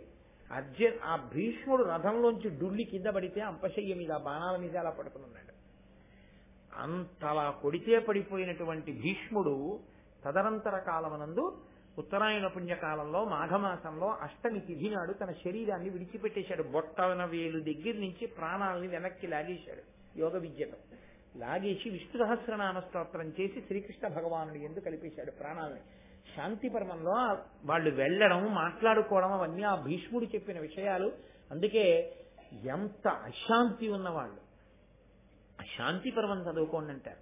మహాభారతం ప్రవచనం చేసిన శాంతి పర్వంతో మొదలు పెట్టకపోయినా ఇంటి దగ్గర శాంతి పర్వం చదివి వచ్చి తర్వాత ఇంకో పర్వం చెప్పాలి తప్ప శాంతి పర్వం చెప్పకుండా అసలు ఇంకో పర్వం చెప్పరు. అంత శక్తివంతం శాంతి పర్వం. దాని పేరే శాంతి పర్వం, చదివితే శాంతి వస్తుంది. కాబట్టి అటువంటి భీష్మాచార్యుల వారు శరీరాన్ని విడిచిపెట్టేశాడు. విడిచిపెట్టేసిన తర్వాత ఒకప్పుడు నేనేం చేశానంటే, యుద్ధం అంతా అయిపోయింది, ధర్మరాజుకు పట్టాభిషేకం అయిపోయింది, అమ్మయ్యా మా ఆయన గెలిచాడు అని నేను సంతోషంతో ఒక రోజున విహారం చేసి గంగానదిలో స్నానం చేయడం కోసం వెళ్ళాను. నేను వెళ్ళేటప్పటికి భీష్ముడు శరీరం విడిచిపెట్టేశాడు. కాబట్టి ఇప్పుడు అష్టవసువుల్లో మళ్లీ తన సహజమైనటువంటి వసుస్థితిని పొందేశాడు. యనమండుగురు వసువులు వెళ్లి గంగానదిలో స్నానం చేస్తున్నారు. స్నానం చేస్తూ వాళ్ళు మాట్లాడుకుంటూ, మన యనమండుగురులో ఒకడైనటువంటి వసువు ఈ భీష్ముడిగా భూమి మీద పుట్టాడు, మహాధర్మాత్ముడై నడయాడాడు. అటువంటి భీష్ముణ్ణి శిఖండిని అడ్డుపెట్టి బాణములు కొట్టి పడగొట్టాడు అర్జునుడు. అంత అపచారం చేసి భీష్ముణ్ణి పడగొట్టాడే మన తోటి వసువుని. ఆ అర్జునుణ్ణి ఎందుకు విడిచిపెట్టాలి? అర్జునుడు మాడిపోయేటట్టుగా శాపవాక్కు విడిచిపెడదాం వసువులు అందరం అని వాళ్ళు అనుకుంటుంటే గంగానదిలోంచి గంగాదేవి పైకొచ్చింది. ఏమమ్మా, నీ కడుపున పుట్టాడు గాంగేయుడై భీష్ముడు, అంత కష్టపడి విద్య నేర్పించావు, తల్లి కోసం భీష్మ ప్రతిజ్ఞ చేసి పెళ్లి మానేశాడు, తండ్రి కోసం రాజ్యాన్ని వదులుకున్నాడు. అటువంటి ధర్మాత్ముణ్ణి అర్జునుడు శిఖండిని ఎదురుపెట్టి బాణప్రయోగం చేసి పడగొట్టాడు. అటువంటి అర్జునుణ్ణి ఘోరమైన వాక్కుల చేత శపిద్దాం అనుకుంటాం, మాడి పడిపోయేటట్టుగా శపించమా అని అడిగారు వాళ్ళు. ఆవిడంది తప్పే, నా కొడుకుని గాంగేయుడిని అలా పడగొట్టాడు అర్జునుడు, కాబట్టి మీరు శపించండి అది. ఇది వింది ఉలూచి. గంగా స్నానానికి వెళ్ళిన ఉలూచి విని ఎక్కడ తన భర్తని శపిస్తారోనని బెంగ పెట్టుకుని పరిగెత్తుకుంటూ అంతఃపురానికి వెళ్ళి తన తండ్రి కాళ్ళ మీద పడి, నాన్నగారండి ఎలాగైనా మీ అల్లుండి రక్షించండి అని. అంటే ఆయన పరిగెత్తుకుంటూ గంగ ఒడ్డుకు వెళ్ళేటప్పటికి వసువులు అక్కడే ఉన్నారు. ఆయన వాళ్ళని పట్టుకుని ప్రాధేయపడ్డాడు, నా అల్లుడు కదా, నా కూతురు ఐదోతనం కదా, అందుకు మిమ్మల్ని అడుగుతున్నాను, అర్జునుడు పడిపోకుండా ఏ ప్రాయశ్చిత్తం చేసుకుంటే బతుకుతాడని అడిగాడు. అర్జునుడు చేసిన పాపం పోవాలంటే ఒక్కటే, కొడుకు చేతి బాణపు దెబ్బకి నేల మీద పడిపోవాలి, చచ్చిపోయినంత మూర్ఛా పొందేయాలి. అంత పెద్ద దెబ్బ తిని పడిపోతే ఆనాడు ఆయన చేసిన పాపం పోతుంది. కాబట్టి అభిమన్యుడు చచ్చిపోయాడు యుద్ధంలో. ఇప్పుడు భభ్రువాహనుడి చేతిలో పడిపోవాలి. కారణజన్ముడు అందుకే పుట్టాడు మణిపురంలో. అప్పటిదాకా కొడుకులు ఉన్న చోట ఆడపిల్ల పుట్టడానికి కారణం అది. చిత్రాంగద కడుపున పుట్టిన వాడి చేతిలో పడిపోవాలి. అలా పడిపోతే ఆయన పాపం పోతుంది, మేము ఇంక చెప్పించామన్నారు. ఇంత అర్జునుడు పడిపోయాడు కదోసారి అని. అందుకని నిన్ను బ్రతికించుకోవడం కోసమని ఇతను యుద్ధం చేయకుండా వెళ్ళిపోతుంటే రెచ్చగొట్టి యుద్ధానికి తీసుకొచ్చి మాయ చేసి బాణమునకంత వేగము కల్పించి నీ గుండెల్లోంచి దూసుకుపోయేటట్టు చేసి నీవు మరణించినంత స్థితిని పొంది నేల మీద పడిపోయేటట్టు చేసి మళ్లీ నిన్ను బతికించుకోవడానికి మణిచేత నిన్ను బతికించి నీకు స్వస్థత కలిగాక, అమ్మయ్యా నీ పాపం పోయింది, ఇప్పుడు నిన్ను వసువులు శపించరు అని నిన్ను దక్కించుకున్నానయ్యా అంటాడు. అర్జునుడు ఎంతో సంతోషించాడు. ఇందుకు కలిపింది అమ్మవారు. నేను అందుకే మీతో తరచు చెప్తుంటాను, ఎవడు ధర్మమును పట్టుకున్నాడో వాడికి ఈ రోజు వచ్చే ఆపద కాదు, వాడు ధర్మమును పట్టుకుని ఉన్నందుకు వాడికి 25 సంవత్సరాల తర్వాత వచ్చే ఆపదని తొలగించడానికి కావలసిన ప్రణాళికకి సంబంధించిన పునాదిని ఇవాళ వేస్తుంది పరదేవత. ధర్మం ఒక్కటి పట్టుకోవడం వస్తే చాలు. అది కాకుండా నువ్వు ఎన్ని పట్టుకున్నా నీ ఆపదలు తొలగేవి కావు. నీకు ఈశ్వరానుగ్రహ రూపంలో అన్నీ కలిసి రావడము అన్నది దేనివల్ల అంటే కేవలం నువ్వు పట్టుకున్న ధర్మం వల్ల పరదేవతానుగ్రహం. అందుకని ఉలూచితో అమ్మవారు కలిపి ఆ ఇరావంతుడిని జన్మించేటట్టు చేసి ఈ ఉలూచి యొక్క అనుగ్రహం చేతనే అంత గబగబా వెళ్ళగలిగింది కాబట్టి ఇక్కడ బభ్రువాహనుడు వెనక్కి వెళ్ళిపోతున్నాడని తెలుసుకోగానే నాగలోకం నుంచి రాగలిగింది, మణిని తెచ్చి బతికించగలిగింది. కాబట్టి 12 నెలలు తీర్థయాత్ర అన్న మిషతో ధర్మానికి కట్టుబడి వెళ్ళాడు కాబట్టి ఈయన్ని మరింత బలవంతుణ్ణి చేస్తోంది అమ్మవారు. అందుకున్నట్టు ఉలూచితో వివాహం చేయించింది, ఇటు చిత్రాంగరతో వివాహం చేయించింది, ఇక్కడ బభ్రువాహనుడు పుట్టేటట్టు చేసింది. అందుకే మహాభారతంలో ఉలూచి ఒక పెద్ద మెరుపు, ఆవిడ 2 పర్వాల్లో కనపడుతుంది. కానీ నేను ఇలా పడగొట్టించి ఉండకపోతే వసువుల శాపానికి నువ్వు పడిపోదు. 2 తాతగారైన భీష్ముణ్ణి అలా పడగొట్టినందుకు నువ్వు నరకలోకానికి వెళ్ళిపోదు. వసువులే చెప్పారు, నువ్వు స్వర్గానికి వెళ్ళేటట్టు నీ శరీరం పడిపోయిన తర్వాత నువ్వు భయంకరంగా పడిపోకుండా ఉండేటట్టు నిన్ను కాపాడుకున్నాను అంది ఆవిడ. అంత గొప్ప ఆఖ్యానము కనపడకుండా ఆదిపర్వంలో తిరుగుతుంది. ఆదిపర్వం అంతా పునాది, ఆది మొదలు పునాది, దీని మీదే మిగిలిన సౌధం అంతా ఉంటుంది. అందుకే భారతంలో మిగిలిన పర్వాల్లో ఉన్న విశేషాలన్నీ వచ్చి ఆదిపర్వంలోకి సమన్వయం అయిపోతూ ఉంటాయి. అసలు ఇంకా యథార్థం మాట్లాడాలంటే వినతా కద్రువుల కదే పెద్ద పునాది, దాని మీదే మిగిలిన భారతం అంతా నిలబడింది. అక్కడ అసూయ, అక్కడ దెబ్బలాట్లు, అన్నదమ్ముల కలహాలు, గరుత్మంతుడు, పాములు, అదే పెద్ద కథ అయి కురుపాండవుల కథగా మారిపోయింది. కాబట్టి చాలా సంతోషించాడు. అశ్వమేధ పర్వంలో చూసుకోండి అదంతాను. ఇక్కడ మీరు బభ్రువాహనుడు పుట్టినట్టు మాత్రమే తెలిసినట్టు ఉండాలి, మిగిలినంతా తెలియనట్టు ఉండాలన్నమాట అశ్వమేధ పర్వం వినే వరకు. అందుకని మిమ్మల్ని ఎవరన్నా అడిగినా ఏమో అవన్నీ మాకు ఎలా తెలుస్తాయండి, అశ్వమేధ పర్వం మేము వినలేదుగా అనాలన్నమాట. కాబట్టి ఇప్పుడు ఆ అర్జునుడు వెళ్ళి సౌభద్ర తీర్థము అనబడేటటువంటి ఒక తీర్థంలో స్నానం చేయబోయాడు. సముద్రపు ఒడ్డున ఉన్న 5 తీర్థాలవి. అక్కడ ఉన్నటువంటి బ్రాహ్మణులు అన్నారు, ఋషులు అందులోకి వెళ్ళవద్దు, దిగవద్దు అన్నారు. ఎందుచేత దిగవద్దు అన్నాడు. అందులో పెద్ద పెద్ద మొసళ్ళు ఉన్నాయి, ఆ మొసలి పట్టుకుంటే చచ్చిపోతారు, కాబట్టి ఎవ్వరూ అక్కడ స్నానం చెయ్యరు, కాబట్టి నువ్వు దిగద్దు అన్నారు. ఆయన అన్నాడు, నేను క్షత్రియుడు, నేను మొసలి పట్టుకుంటుందని భయపడ్డా ఏమిటి, కాబట్టి నేను స్నానం చేస్తానని వెళ్ళి స్నానం చేశాడు. స్నానం చేస్తుంటే ఒక పెద్ద మొసలి వచ్చి ఆయన కాలు పట్టుకుని ఈడుస్తుంది. ఆయన వెంటనే మొసల్ని ఈయన పట్టుకుని పైకెత్తేసి గిర్ర గిర్ర గిర్ర గిర్ర తిప్పి ఒడ్డుకు విసిరి పారేశాడు. విసిరి పారేయగానే అందులోంచి ఒక అందమైన స్త్రీ వచ్చింది. ఆవిడ పేరు వంద. ఆవిడ వచ్చింది, నేను కుబేరుడి యొక్క స్నేహితురాలు, నేను మిగిలిన 4 స్నేహితురాళ్లతో కలిసి ఒకానొకప్పుడు ఈ భూమండలం మీద ఒక పెద్ద పొదరింటి దగ్గర విహరిస్తున్నాం, ఒక ఉద్యానవనంలో. అందులో ఒక బ్రాహ్మణుడు ఏకాగ్ర దృష్టితో తపస్సు చేసుకుంటున్నాడు. ఏమిటో ఇంత తపస్సు చేస్తున్నాడు, ఈయన తపస్సు మనం పాడి చేయలేమా అనుకున్నాం. అదో అక్కర్లేని విషయాలు కొంతమందికి. కాబట్టి ఆ తపస్సు పాడు చేద్దామని ఏదో వాళ్ళ వగలన్నీ చూపించారు. ఆయనకి ఒళ్ళు మండి అన్నాడు, ఇంకోడేదో తపస్సు చేసుకుంటూ ఉంటే వాణ్ణి పాడు చేద్దామని మొసలి పట్టుకున్నట్టు పట్టుకున్నారు, కాబట్టి 5 తీర్థముల యందు మొసళ్ళై పడి ఉండండి అన్నాడు. ఇప్పుడు వాళ్ళు హడిలిపోయి వచ్చి ఆయన కాళ్ళ మీద పడ్డారు. బ్రాహ్మణుడి కోపం ఎక్కువసేపు ఉండకూడదు కదా మహాత్మా, దోషం జరిగింది, మాకెప్పుడు మేము ప్రవర్తించినటువంటి ఈ ఉద్ధతి నుండి బయటపడేది, శాప విమోచనం ఎప్పుడు అని అడిగారు. ఆయన అన్నాడు, ఒక 100 సంవత్సరముల తర్వాత మీకు శాప విమోచనం కలుగుతుంది. మీరు పట్టుకున్నప్పుడు ఎవరు తన చేతులతో మొసలిని పైకెత్తి గిరగిరా తిప్పి ఒడ్డుకు విసిరేస్తాడో అంతటి బలవంతుడి కాలు మీరు పట్టుకున్నప్పుడు మీకు శాప విమోచనం. వాడు వచ్చేది ఎప్పుడు, వాడి కాలు మేము పట్టుకునేది ఎప్పుడు, అప్పటి నుంచి కాలు ఎట్టిన వాడిని అల్లా పట్టుకుంటుంటాం. ఎందుకు, వాడి తిందామని కాదు, వాడు ఎత్తి మమ్మల్ని పారేస్తాడు. ఇన్నాళ్ళకి ఎత్తి పారేసిన వాడి ఓడి దొరికావు, నన్ను పారేసావు కాబట్టి మిగిలిన 4 కూడా పారాయి, చూపిస్తాను ఆ 4. అది ఎక్కడ చూపించి దిగుతాను, పారేస్తానన్నాడు. రక్షణ అండి, రక్షణ, ధర్మం ఎంత. అప్పుడు ఈ 5 అడిగారు, ఎక్కడ ఉంటే మాకు శాప విమోచనం కలిగే అవకాశం ఉంటుంది. 5 మొసళ్ళని ఇలా ఎత్తి పారేసే బలవంతుడు ఎవరు, ఎటొస్తాడు? ఎప్పుడో జరగబోయేటటువంటిది 100 సంవత్సరముల తర్వాత ఇంత బలవంతుడైన అర్జునుడు అటుగా వస్తాడని తన దివ్య దృష్టితో గ్రహించి చెప్పగలిగినటువంటి గొప్ప తపస్వి అయితేనే దానికి జవాబు చెప్పగలడు. అప్పుడు నారదుడు ఏమని చెప్పాడో తెలుసా అండి, 100 ఏళ్ల క్రితం, అట్టి మహాబాహుండు అత్యంత బలుడు ఎవ్వడగునొక్కో అనుచు నే మరుగుదించుమారము త్రైలోక్యవర్తి అంబుజభవ ప్రభువు నారదుగని భక్తితోడ మృక్కిన మమ్ము అమ్మున చూచి ఇట్లేల వగబొంది కందినవారలనియు అడిగి మా వృత్తాంతమంతయు మా చేత విని విప్రు నలకయు విధి కృతంబు క్రమరింపలావే కావున దక్షిణ జలధి తీరమున ప్రశస్త పంచతీర్థముల మీగి ధృతినందు నూరేడులుండునట్లు మీరులుండునంత. మీరు దక్షిణ తీర సముద్రం దగ్గర నారీ తీర్థములు అని పేరొస్తుంది.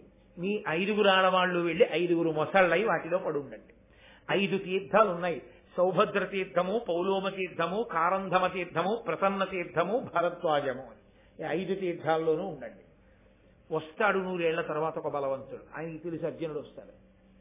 ఇప్పుడు ఆయన మిగిలిన 4 తీర్థాల్లోనూ కూడా దిగి అమాంతం ఆ మొసళ్ళనెత్తి బయట పారేస్తే ఆ 5 శాప విమోచనమై వాళ్ళు చాలా సంతోషాన్ని పొంది తిరిగి వెళ్ళిపోయారు.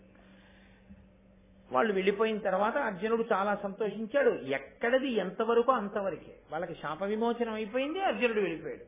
ఆ వెళ్ళిపోవడంలో ఆయన అక్కడి నుంచి గోకర్ణ క్షేత్రానికి వెళ్ళాడు. మీకు ఏ పురాణాన్ని పరిశీలించండి, గోకర్ణ క్షేత్రం యొక్క స్పర్శ లేకుండా ఉండదు. రామాయణంలో ఎన్ని బార్లు వస్తుందో గోకర్ణం. గోకర్ణం అత్యద్భుతమైనటువంటి క్షేత్రం. కాబట్టి ఆ గోకర్ణానికి వెళ్ళాడు. అక్కడి నుంచి ప్రభాస తీర్థానికి వెళ్ళాడు. అక్కడి నుంచి ద్వారకా నగరానికి వెళ్ళాడు. అంటే మళ్ళీ అలా దక్షిణం నుంచి అలా పశ్చిమంగా వెళ్ళాడు అనమాట. వెళితే ఆయన ద్వారకా నగరానికి వెళ్ళినప్పుడు మాత్రం ఆయన మనసులో కోరిక వేరు. కృష్ణుడి చెల్లెలు సుభద్ర ఇక్కడ ఉందిట, ఈ సుభద్రని పెళ్లి చేసుకోవాలని ఆయన కోరిక. వాళ్ళ దక్షిణ నాయకత్వం ఎంతమందినైనా చేసుకోవచ్చు, వాళ్ళకి ఆ దోషం లేదు. కాబట్టి ఆ సుభద్రని వివాహం చేసుకోవాలనుకున్నాడు. అనుకుని కృష్ణుడి యొక్క చెల్లెలైన సుభద్ర నాకు అనుకూలవతి వివాహం జరగాలంటే కృష్ణానుగ్రహమే ఉండాలి తప్ప కృష్ణుణ్ణి వంచి చేసుకోకూడదు. కాబట్టి ఆయన కృష్ణుణ్ణి ధ్యానం చేశాడు. పరమ బ్రహ్మణ్యు జగద్గురు గరుడధ్వజు అనంతగుణు ఏకాగ్ర స్థిరమతి నిజ హృదయాంతర సృష్టితు చేసి భక్తి తలససు నుండెన్. జగద్గురువైనటువంటి వాడు, పరమ బ్రహ్మణ్యుడైనటువంటి వాడు, గరుడధ్వజం మీద తిరిగేటటువంటి వాడు, అటువంటి మహానుభావుడైన శ్రీకృష్ణ పరమాత్మని మనసులో ధ్యానం చేస్తూ ఉన్నాడు. ఆ శ్రీకృష్ణ పరమాత్మ చాలా సంతోషించి ఈ అర్జునుడికి సుభద్రకి వివాహం చెయ్యాలి అని నిశ్చయం చేసుకుని ఈయన దగ్గరికి వచ్చి ఈయన్ని రైవతాద్రి అనబడేటటువంటి పర్వతంలో ఉన్న ఒక గుహలో దాచాడు. యాదవులకు ఈ సన్యాసులంటే చాలా ప్రీతి, వాళ్ళ మాట కాదనరు, వాళ్ళు చాలా గౌరవిస్తారు. అందుకని అర్జునుడు కపట సన్యాసి వేషాన్ని పొందాడు. కపట సన్యాసంతో అక్కడ ఉన్నటువంటి గుహలో కూర్చోపెట్టాడు. ఈయన కృష్ణ పరమాత్మ గ్రహించాడు, ఆయన పసిగట్టలేంది ఏముంటుంది. అందుకని ఆ రైవతాద్రి గుహలో కూర్చోపెట్టి అక్కడ ఉండే యాదవులందరికీ చెప్పాడు, మనం రైవతాద్రికి వెళ్ళి ఇప్పుడు అక్కడ పూజలు చెయ్యాలన్నాడు. అందరూ పూజలు చేయడానికి వచ్చారు. లోకంలో ఒక విషయం ఉంటుంది, మీరు చూడండి, అక్కడికి వెళ్ళి ఇప్పుడు పూజ చేస్తే చక్క కోరికలు తీరుతాయిటన్నారు అనుకోండి. తల్లి తండ్రి కోరిక ఏముంటుంది? ఎదిగిన పిల్లలు ఇంట్లో ఉంటే మంచి అల్లుడు రావాలనే కదా. అప్పుడు వాళ్ళిద్దరే వెళ్ళరు, నువ్వు రాలే దండం పెట్టుకుందువు కానీ అని తీసుకెళ్తారు. కాబట్టి సుభద్ర వస్తుంది కదా. ఇది కృష్ణుడి ప్రణాళిక. ఆ సుభద్రని చూడాలి అర్జునుడు. కాబట్టి ఇప్పుడు ఆ రైవతాద్రికి ఆవిడ కూడా వచ్చింది. ఆవిడ మనసులో అర్జునుడు లేడనుకోవడానికి వీల్లేదు. ఆమె యాదవకాంత అయినా కృష్ణుడి చెల్లెలైనా ఆమె ఆ రైవతాద్రికి, ఆ పర్వతానికి ప్రదక్షిణం చేస్తోంది. పర్వతానికి ప్రదక్షిణం చేయడం అనేటటువంటిది మీకు ఎన్ని చోట్ల కనపడుతుందో పురాణాల్లో. ఇవ్వాలంటే మనం అరుణాచలానికి ప్రదక్షిణం చేస్తున్నాం కానీ శ్రీకాళహస్తికి కూడా ప్రదక్షిణం ఉంది. శ్రీకాళహస్తి కొండకి ప్రదక్షిణం చేసి ఎన్నో అభ్యుదయాలు పొందారు ఎందరో పెద్దలు. పరమాచార్య స్వామంతటి వారు శ్రీకాళహస్తికి ప్రదక్షిణం చేశారు ఆ గిరికి. కాబట్టి త్వనదను కింకిణీ కలిత కాంచన కాంచి కలాపమున్ రణన్మని కలనూపురంబులు సమధ్వని నొప్పగా భక్తి పాదచారిణి కన్యకాజన పరీత సుభద్ర తదద్రిపూజన ప్రణతులు చేసే ఇంద్రసుతు పార్థు నిజేశ్వరుగా తలంచుచున్. ఆ చిరుగంటలతో కూడినటువంటి వడ్డాణం పెట్టుకుని అవి కలకనధ్వనులు చేస్తుండగా ఆ చేతులకు వేసుకున్నటువంటి ఆ కడియముల చప్పుడుతో ఆమె పాదచారిణి అయి రథం ఎక్కకుండా ఆ రైవతాద్రికి ప్రదక్షిణం చేసి ఈ పుణ్యం చేత నాకు పార్థుడు భర్త కావాలి, అర్జునుడు భర్త కావాలి అని కోరుకుంది. ఆ గుహలోనే ఉన్నాడు అర్జునుడు. సరే కొంతకాలం అయింది. బలరాముడు మొదలైన వాళ్ళకి మన ఊరెవరో కొత్తగా గొప్ప సన్యాసి వచ్చారు, రండి చూద్దాం అన్నాడు కృష్ణుడు. బలరాముడు మొదలైన వాళ్ళందరూ వచ్చారు. వాళ్ళు పాపం అర్జునుడిని గుర్తుపట్టలేదు. ఆ కపట సన్యాసి వేషంలో వాళ్ళందరూ వచ్చి కూర్చున్నారు. ఇతిని చూడగానే ఎంతో సంతోషించారు, పూజ చేశారు. అయ్యా మీరు ఏ ఏ తీర్థాలు చూశారు, ఎక్కడెక్కడ తిరిగారు, చాలా సంతోషం అన్నారు. ఈయన అప్పటికి తీర్థయాత్ర చేసి వచ్చాడు కదా, కాబట్టి ఈయన వాటి విశేషాలన్నీ బ్రాహ్మణుల దగ్గర విన్నాడు కాబట్టి చక్కగా వాటన్నింటినీ చెప్పాడు. వాళ్ళందరూ మురిసిపోయారు, అబ్బాయి ఇన్ని చూశాడో ఇన్ని తెలుసో అని వాళ్ళు ఆయన దగ్గర వింటున్నారు. అంతా అయిపోయిన తర్వాత అన్నారు, సన్యాసి కదా ఆయన వల్ల భయం ఏమిటి, కాబట్టి కన్యాంతఃపురంలో పెడదాం, చాతుర్మాస్యం మా ఊళ్ళో చేసుకోండి అన్నారు. చాతుర్మాస్యం అంటే వర్షాకాలం వచ్చినప్పుడు ఎతులు తిరగరు భూమి మీద. ఎందుకు తిరగరు అంటే తిరిగితే అప్పుడు సృష్టి జరిగే కాలం, అనేకమైన క్రిములు పుడతాయి. పుట్టినప్పుడు వాళ్ళు నడిస్తే తమ పాదముల కింద పడి ఆ ప్రాణులు నశిస్తాయని ఒక్క వర్షాకాలంలో మాత్రం ఆ 4 నెలలు ఆషాఢం నుంచి పర్యంతము కూడా ఎక్కడైనా ఓ చోట ఉండిపోయి పూజ చేస్తారు. మిగిలిన కాలంలో సన్యాసి ఎప్పుడూ తిరుగుతూ ఉండాలి తప్ప ఒక చోట ఉండిపోకూడదు అని నియమం. కాబట్టి ఆయన ఈ చాతుర్మాస్యం మా అంతఃపురంలోనే చేసుకోండి, బలరాముడి అంతఃపురం శ్రీకృష్ణుడి అంతఃపురం ఎందుకు, సన్యాసి ఎక్కడుంటే మాత్రం ప్రమాదం, కాబట్టి కన్యాంతఃపురం సుభద్ర అంతఃపురంలోనే పెట్టేద్దాం. ఇటువంటి మహాత్ముడికి సేవ చేస్తే ఈ 4 నెలలు ఈ మహాత్ముడికి సేవ చేసిన ఫలితంగా మంచి భర్త లభిస్తాడు ఈవిడికి అనుకున్నాడు ఎర్రి బలరాముడు. పాపం అందుకని తీసుకెళ్లి ఈ అర్జునుణ్ణి ఈ కపట సన్యాసిని సుభద్ర అంతఃపురంలో పెట్టాడు. పాప ఆవిడ రోజు చెయ్యవలసిన పరిచర్యలన్నీ చేస్తోంది సన్యాసి అనుకుని. ఆవిడ ఓ రోజున ఈయన్ని అడిగింది. ఆవిడ మనసు బయటపడిపోయినాడు. ఆవిడంది, అయ్యా మీరు ఎన్నో ఊళ్ళు తిరిగారు, చాలా తీర్థాలు తిరిగారు కదా, ఎప్పుడైనా ఇంద్రప్రస్థం వెళ్ళారు ఏమిటండి అండి. అయ్యో వెళ్ళకపోవడం ఏమిటి, చాలా మాటలు పెడుతుంటాను ఏమిటి కథ అని అడిగాడు.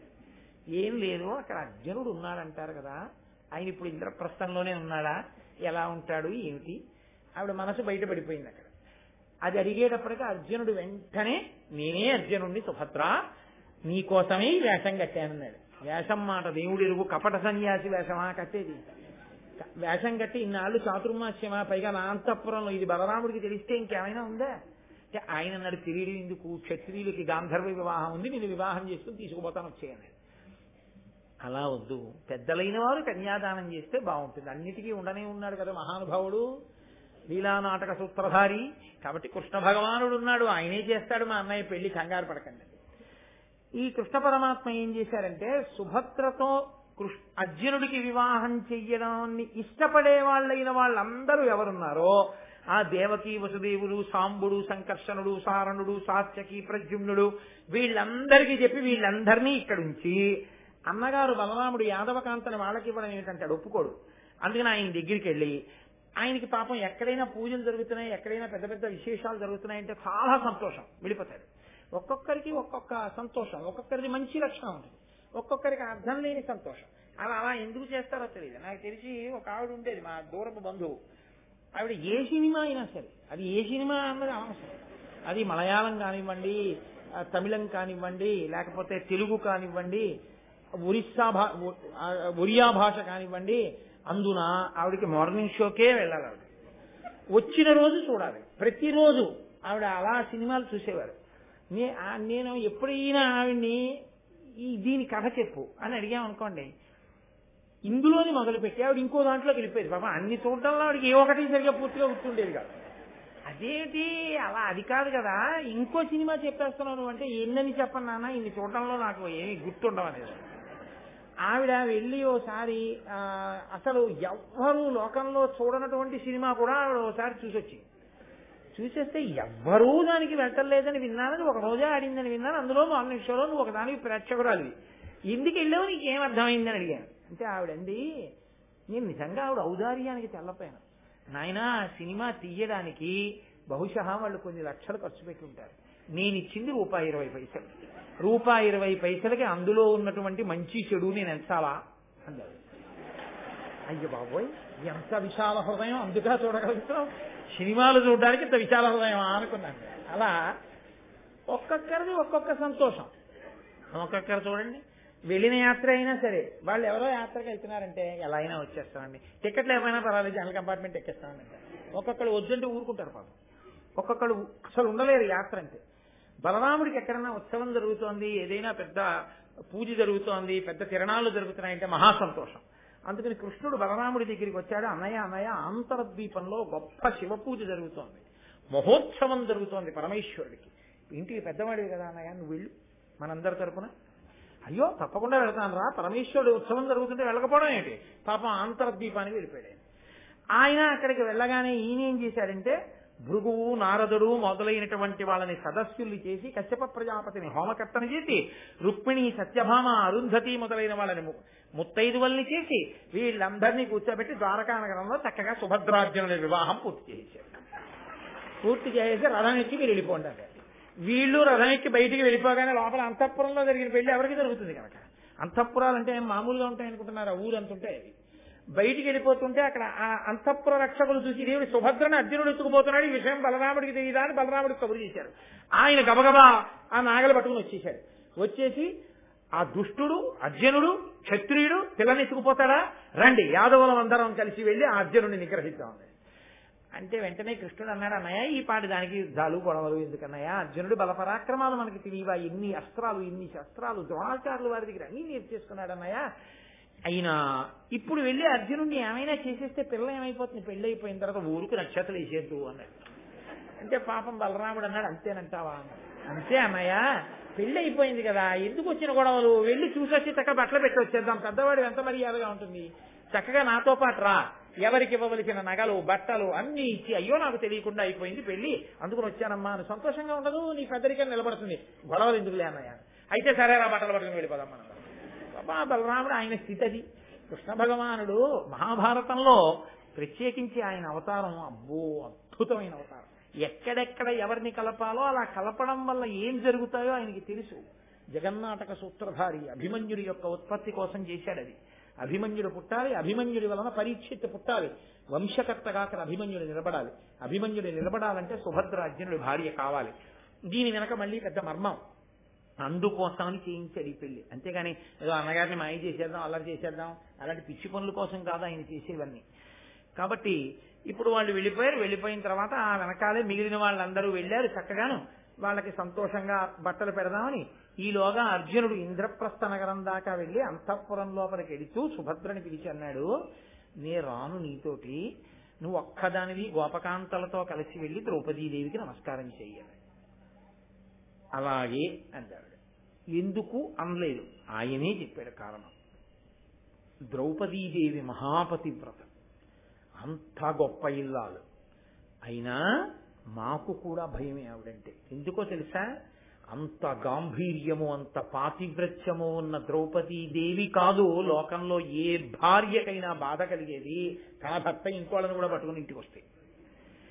ఆ కినుక చేత ద్రౌపదీదేవి నోటి వెంట ఏదైనా మాట కాని వచ్చిందో మన పెళ్లి చేసుకున్నటువంటి వ్యవస్థ అంతా ఎందుకు పనికిరాంది అయిపోతుంది.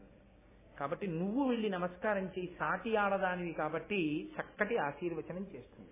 ముందు నువ్వు వెళ్ళు, తర్వాత నేను వస్తానన్నాడంటే ద్రౌపదీదేవి ఎంత గొప్ప నడవడి కలిగినదో ఆమె. అంటే భర్తలు కూడా ఆవిడ పాతివ్రత్యానికి ఎంత జంకుతారో చూడండి.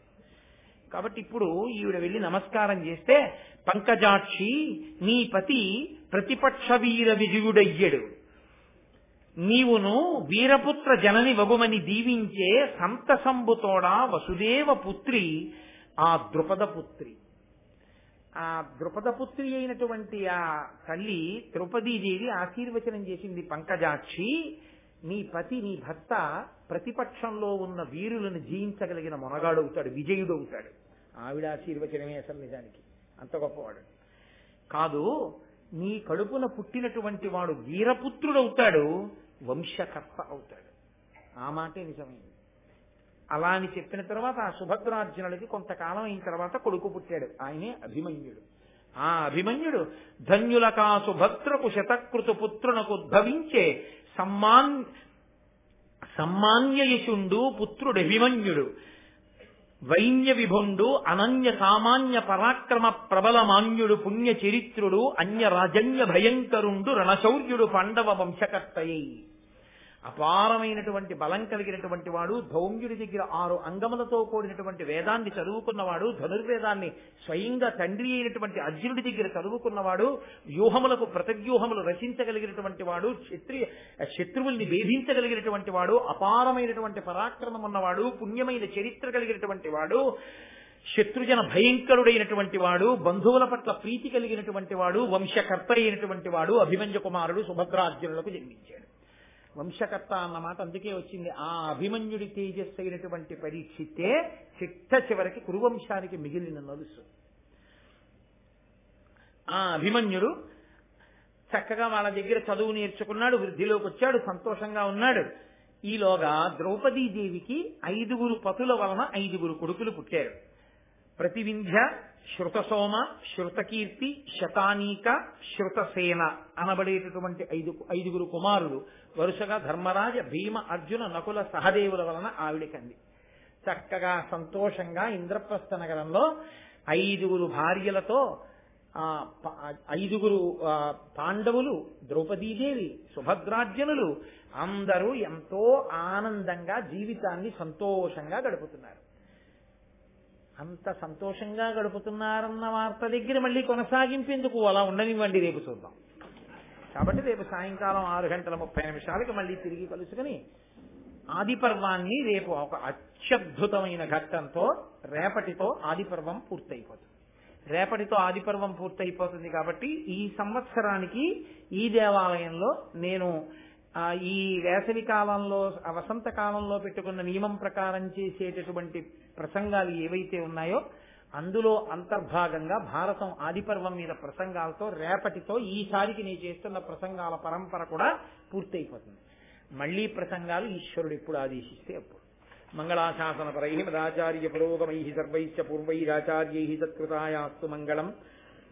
మంగళం కోసలేంద్రాయ మహనీయ గుణాత్మనే చక్రవర్తి తనూజాయ సర్వభౌమాయ మంగళం. ఉమాకాంతాయ కాంతాయ కామితార్థప్రదాయినే శ్రీగిరీశాయ దేవాయ మలినాథాయ మంగళం. కరచరణకృతం వా కర్మవాక్కాయజం వా శ్రవణనైనజం వా మానసం వాపరాధం విహితం వా సర్వమేత్తక్షమస్వ. శివ శివ కరుణాబ్ధే శ్రీ మహాదేవ శంభో. సర్వం శ్రీ ఉమామహేశ్వర పరబ్రహ్మార్పణమస్తు. స్వస్తి.